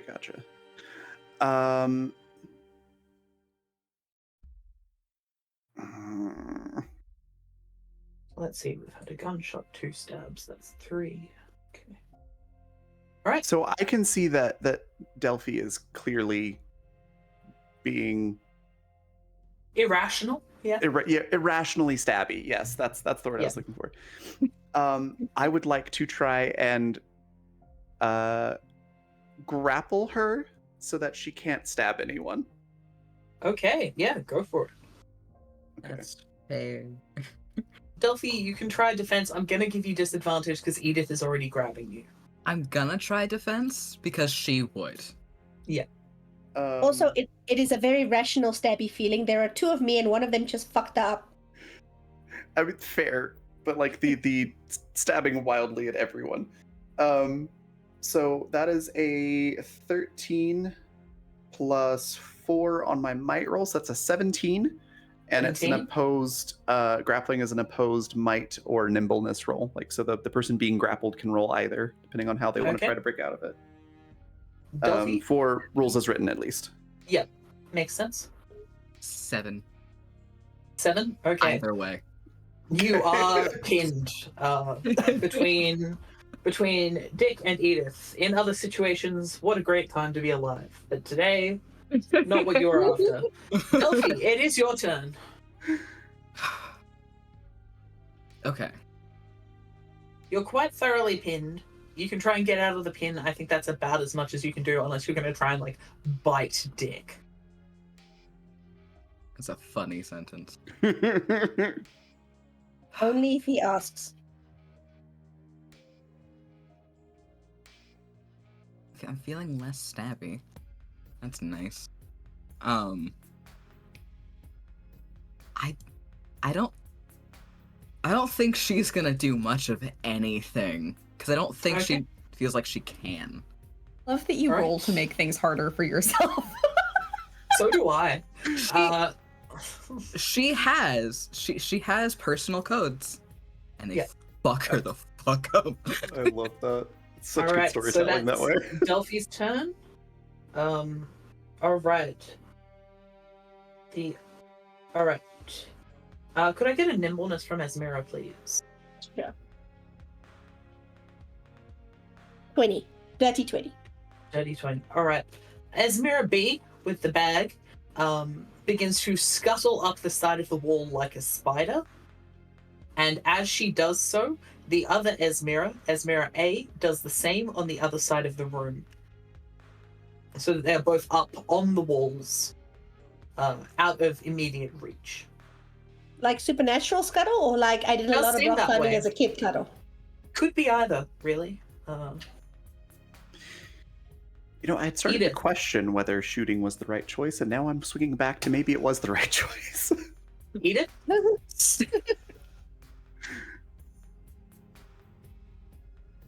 That I can do. Don't know. Is Delphi like noticeably bleeding? Yes, she is being slashed across her stomach by a machete. To try to quell that a little bit, please. Alright, give me a medicine check. I lost an entire iPad for a second. I'm doing great.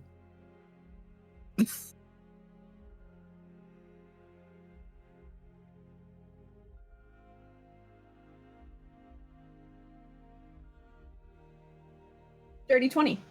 Dirty 20. Right, you've stemmed the bleeding. Delphi is not going to take further bleeding damage.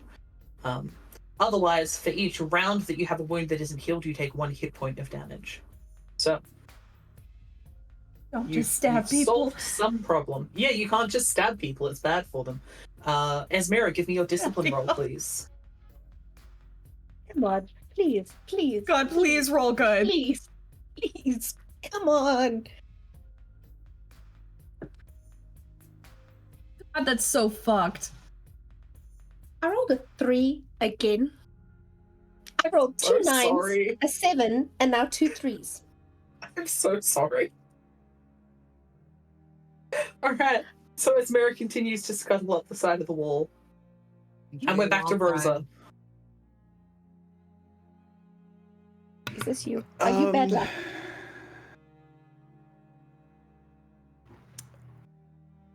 I don't know what to do. Again, you just hear this gruff Russian voice in the back of your head be like, shoot both, figure out afterwards. I think since there really isn't enough information to determine what is the best thing to do about Esmira, I think she's just going to focus on the problem at hand, which is the really, really cute person that she has a crush on is bleeding extensively. Just let me stab. So she's going to try and help stop the bleeding. Okay, so Edith has already successfully stemmed the bleeding, Okay. and she only took one like bloody wound, so she's Okay. stable for now. I'm doing okay. In that case, I think she's just going to have a panic attack. All right, take the round to panic. Good Yep. stuff. Delphi. Okay. Alright, she's not feeling unusually stabby at this point. So none of us have like taken a good look around this room. No. That is going to be Delphi's next course of action, is to All right. take a good look around the room. Give me a side check. Wait, give me a smell check. Ooh, I can do that. That's even better. Thank you. Yes, let Delphi sniff things. 21. 21. So you pull back, you're like, haha, blood all over my hands, my scalpel, and it's red, and then it like passes close to your face, and it smells like cut grass. It smells like chlorophyll. It doesn't smell like iron. Not human! Not human! She's not human! She's not human! Smell it, she's not human, it's so cool. Okay. All right, Dick, you got a gun. All right, up next, Esmira B. Esmira B has reached the ceiling and is climbing across up to that small gap, but she hasn't quite reached it yet. Esmira has been stymied by the vaulted ceiling. She can't quite manage to get her human hands into a place where she can crawl through it like that. Edith. Is there something that I could do to bolster Esmira A's confidence so where I can help her make her fucking checks? Would you like to make a charm roll? Yeah, let me do that. I'm good at those. Okay. So essentially, Edith's trying to be like, everything's fine. There's nothing to worry about. Is that right? No, she's not. Okay. She can't lie. All right. She's just gonna basically say, like, you can do this. Okay. Like, I know that you can figure this out. Because she's sure that she can. But I cannot lie. That is one of my faults. I cannot tell a lie. All right. You're very strong, and I believe in you. 25.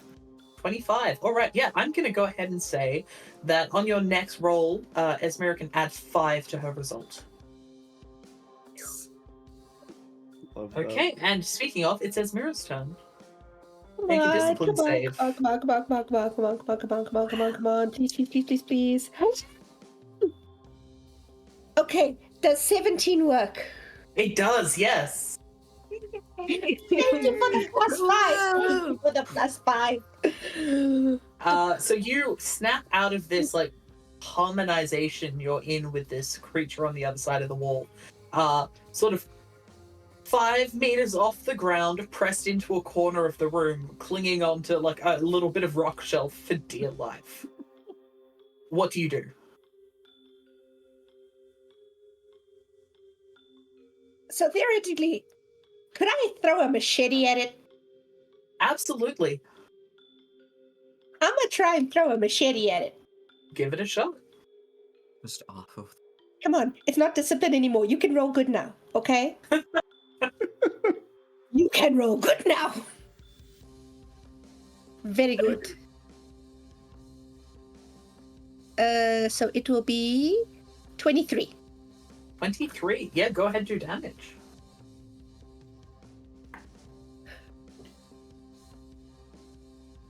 6. 6. Holy shit. Okay. Okay. I changed desk buddies. It seemed to help. Cute.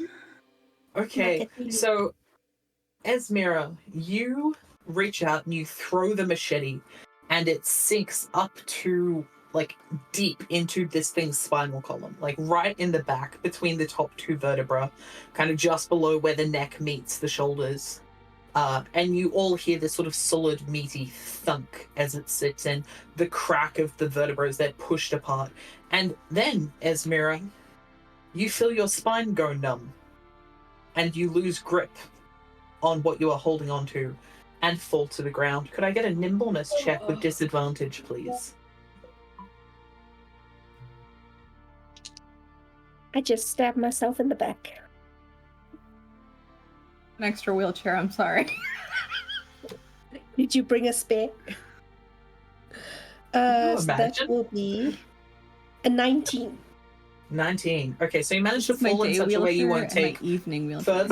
further damage. And we are going to loop back up to Rosa. So you hear the thump of Esmera falling to the ground behind you, but right now your eyes are locked on Esmera B, Bag Esmera, who is right up near that tiny hole in the ceiling.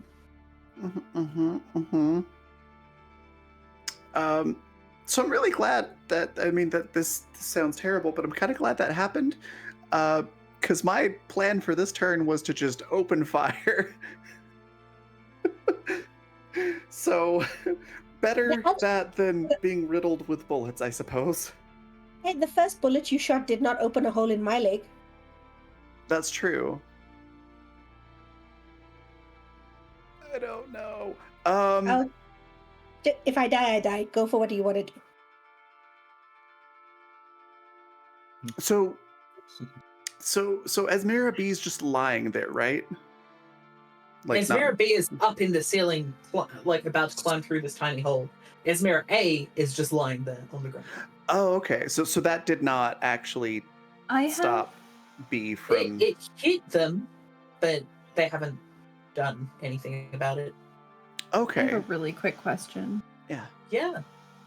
Is there anything stopping us from leaving? Good question. No one's asked that question yet. Because we're doing a lot of fighting that could end up with Esmera getting hurt, like actual Esmera getting hurt. Could we just leave? We could. I think before we couldn't really because both Esmeras were running wildly away from us. And I think the concern was leaving one of them behind, whichever one was the real one. But if B has taken all that damage and is not slowing down, then it makes no sense to keep trying to stop that one. So I think Rose is just going to run over to Esmera A and try to carry her out. Okay, give with me the a rest of the might group. check. Okay. Are Delphi or Edith doing anything to stop whatever Esmera B is doing? What does it look like Esmera B is doing? Climbing towards that hole in the ceiling.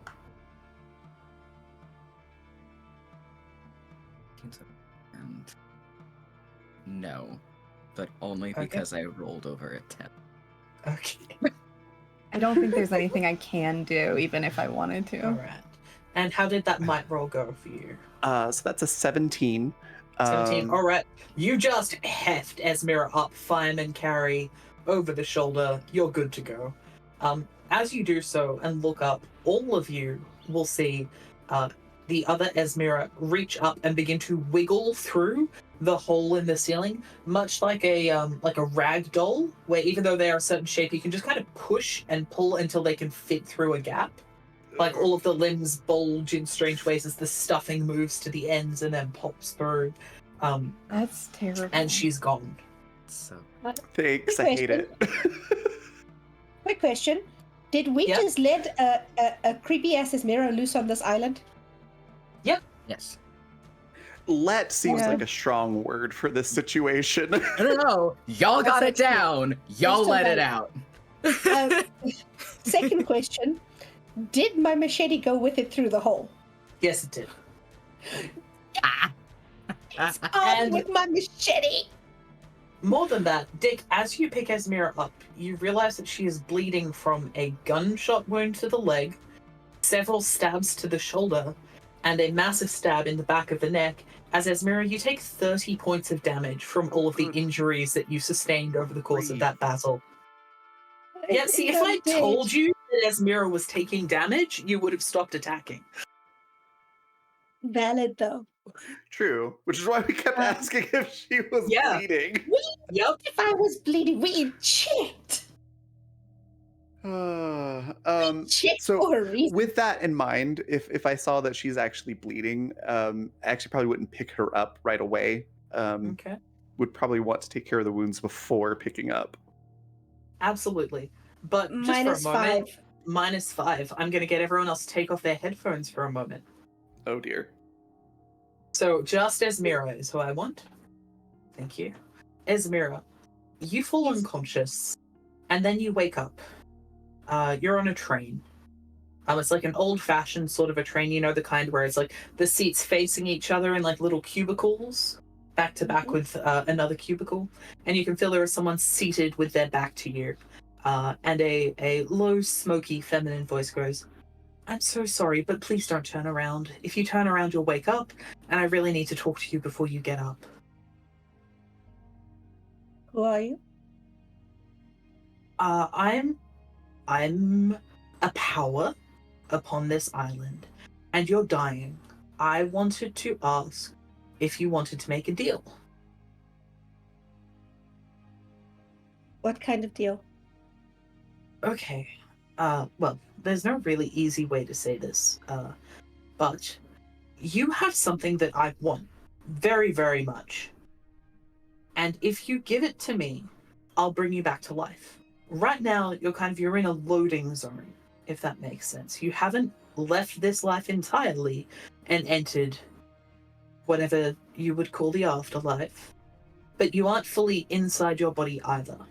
So what I can do is sort of temporarily put you back in, give you 24 hours to accomplish the task that I want accomplished, and if you do it, you get to stay alive. And if you don't, I'll eat your soul. When you say I have something you want, are you talking about the task being done or my soul? Oh, the task that I need you to do. Is it something that can be achieved in 24 hours? Or is this a trap? Yes. Yes, easily. I would say it would take you a total of 3 hours, maybe 4, depending on how much speaking you need to do. But you have a friend who would help you, so I feel like it would be very achievable. And would I need to hurt any of the others to do this? Yes. Would I need to kill any of the others to do this? Yes. Are you willing to tell me what the task is? I need you to take Edith to the Banyan tree and kill her there.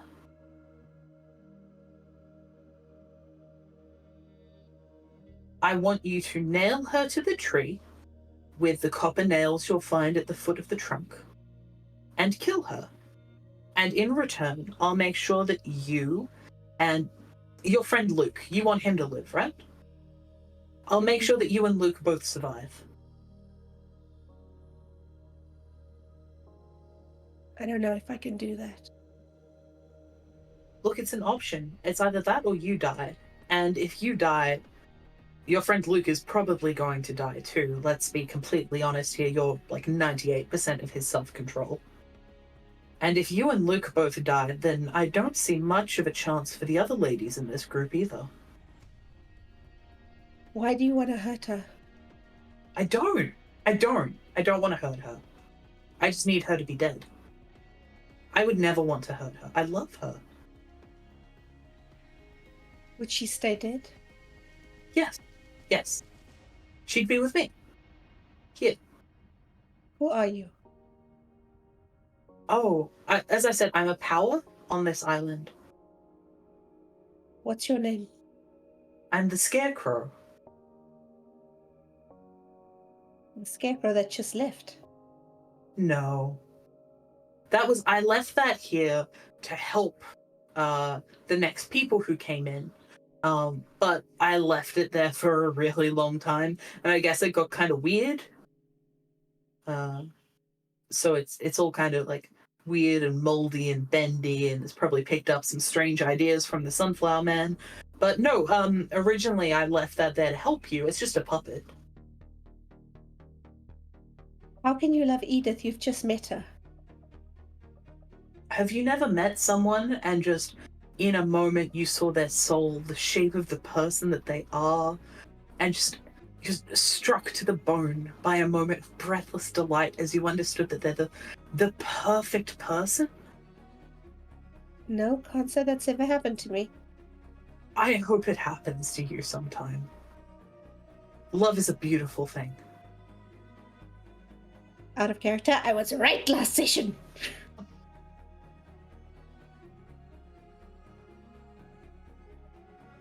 Is there anything else you need to tell me? I just need an answer. Agreed. Fantastic. Just 1 second. I will literally, as I say agreed, turn around and try and see who's there. Okay, as you turn around, you wake up. In a second. You have 15 hit points. As Dick is bent over, like going like, holy shit, there's so much blood, trying to like stem these wounds. Right in front of you, the skin on Esmera's body knits back together. The blood seeps into her skin like it's being swallowed by like water seeping into dirt, and Esmera jolts into life. I think the only thing you would have caught Esmera as you turned around was the edge of a scar on the side of the cheek, like a Joker-style Glasgow grin scar on the side of her jaw.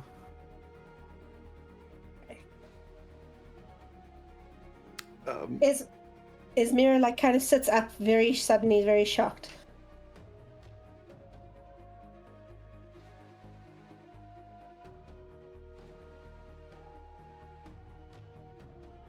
Looks up and looks at Edith. I have to kill you in 24 hours or we're all going to die. What? And damn, that seems like a great place to cut the episode. That seems like a real good place to close things over. Thank you all for tuning in. Have a great week.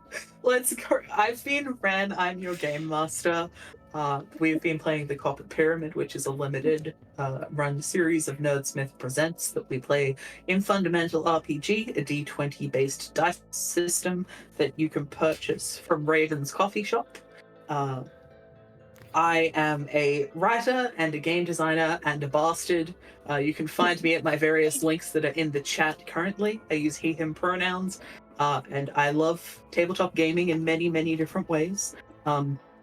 And we'll just do a quick shout out to our sponsors again and then say our goodbyes. So again, Die Hard Dice, many pretty rocks that hopefully won't betray you the way that Nicole's dice did today. Hero Forge, make minis of cool things like people with no heads but instead sunflowers, or mysterious train-going ladies, or all sorts of stuff. World Anvil, create all kinds of different worlds with lots of different weird, fucked up eldritch gods that want things in return for other things. That's sort of my favorite way to use it, is to keep track of weird, fucked up things. And yeah, Nerdsmith Presents, the series that we're playing this very evening. We're running again next year. We're looking for people to run and play games, so check out our social media, fill in the forms, come play some games with us. And of course, tomorrow we have Dragon's Crown, which is a long-running D&D game that some of our players are in. And with that, let's say our goodbyes, everybody. Hey, I'm Jenny. I use she, they pronouns. You just saw me playing Edith, who apparently has 24 hours to live. I am one of the players on the Dragon's Crown stream tomorrow, and I am very excited for that. After the stream for Dragon's Crown tomorrow, I want it to be Thursday immediately. Right away. What the fuck? I am a voice actor. I am an artist. My commissions are open. I am open to other projects. You can find me on Twitter at Cerulean Siren 19. You can also find me on Blue Sky at Cerulean Siren 97. If you know me on Discord, you can message me there. Doesn't matter. That's me. Yep. Okay. Bye. Hi, I'm Nicole, and I have made Jenny very unhappy with me. Also, asking for a friend. Does Die Hard Dice deliver to South Africa? Because these are old and need gift. I know they anyway. deliver to Australia. I can ask Um, for you. I actually am not very far away from where they're located. Oh, that's all. Yes. Please. But I am playing Esmira, who is very, very, very, very fucked right now. Players, you know why? Don't tell. But this has been a lot of fun. You can find me also on Saturdays where I GM Cove, which is why this game is so much fun because we get to go at each other a lot in this game. And other than that, yeah, you can find me on Discord. You can find me on our Vampire Endless Nights Twitter, all those places. Awesome. Oh my goodness. Watching chat while the headphones off was maddening in the best possible way. That was incredible. I am Raven Evermore. I use she and Fae pronouns, F-A-E, spelled that way. I am a professional game master. I run a lot of games on Start Playing Games. I am a game designer. I designed the system that we're using for this game. You can find that on Amazon if you want the physical book, and on my coffee shop if you want the PDF. There's also a free quick play guide on the coffee shop, so that's it's easy to pick up and just start kind of playing around with it. And I'm a voice actor. You've seen me playing Dick Jones, aka now Rosa, who is having a lot of existential crisis and gay panic and not knowing what to do, which is about on par for her whole life. Yeah, that was wild. I'm very much looking forward to the next session. That'll be a lot of fun. And yeah, I think that is everything for me. Hello, I am Cove. You can find me pretty much everywhere at Selkie Cove. I managed to change everything over. I use all pronouns. I just ask that you switch between them. Don't stick to one. And you got to see me playing Delphi. I got to be an unhinged little thing today because I finally started rolling poorly on my little self-control rolls. Fun fact, I've been rolling those all game. I've just happened to roll really well up until this episode. You're welcome. And I am really excited for how next session's gonna go, because there's a good chance I am either going to end up Delphi's either going to end up stabbing Edith or Esmira. We'll see. Oh no, we are in trouble. Well, thank you all so much for tuning in. I hope you have the most excellent week. I hope our players have a very stressful and scary week as they try to figure out what they're going to do next time. And we will see you next Thursday, everybody.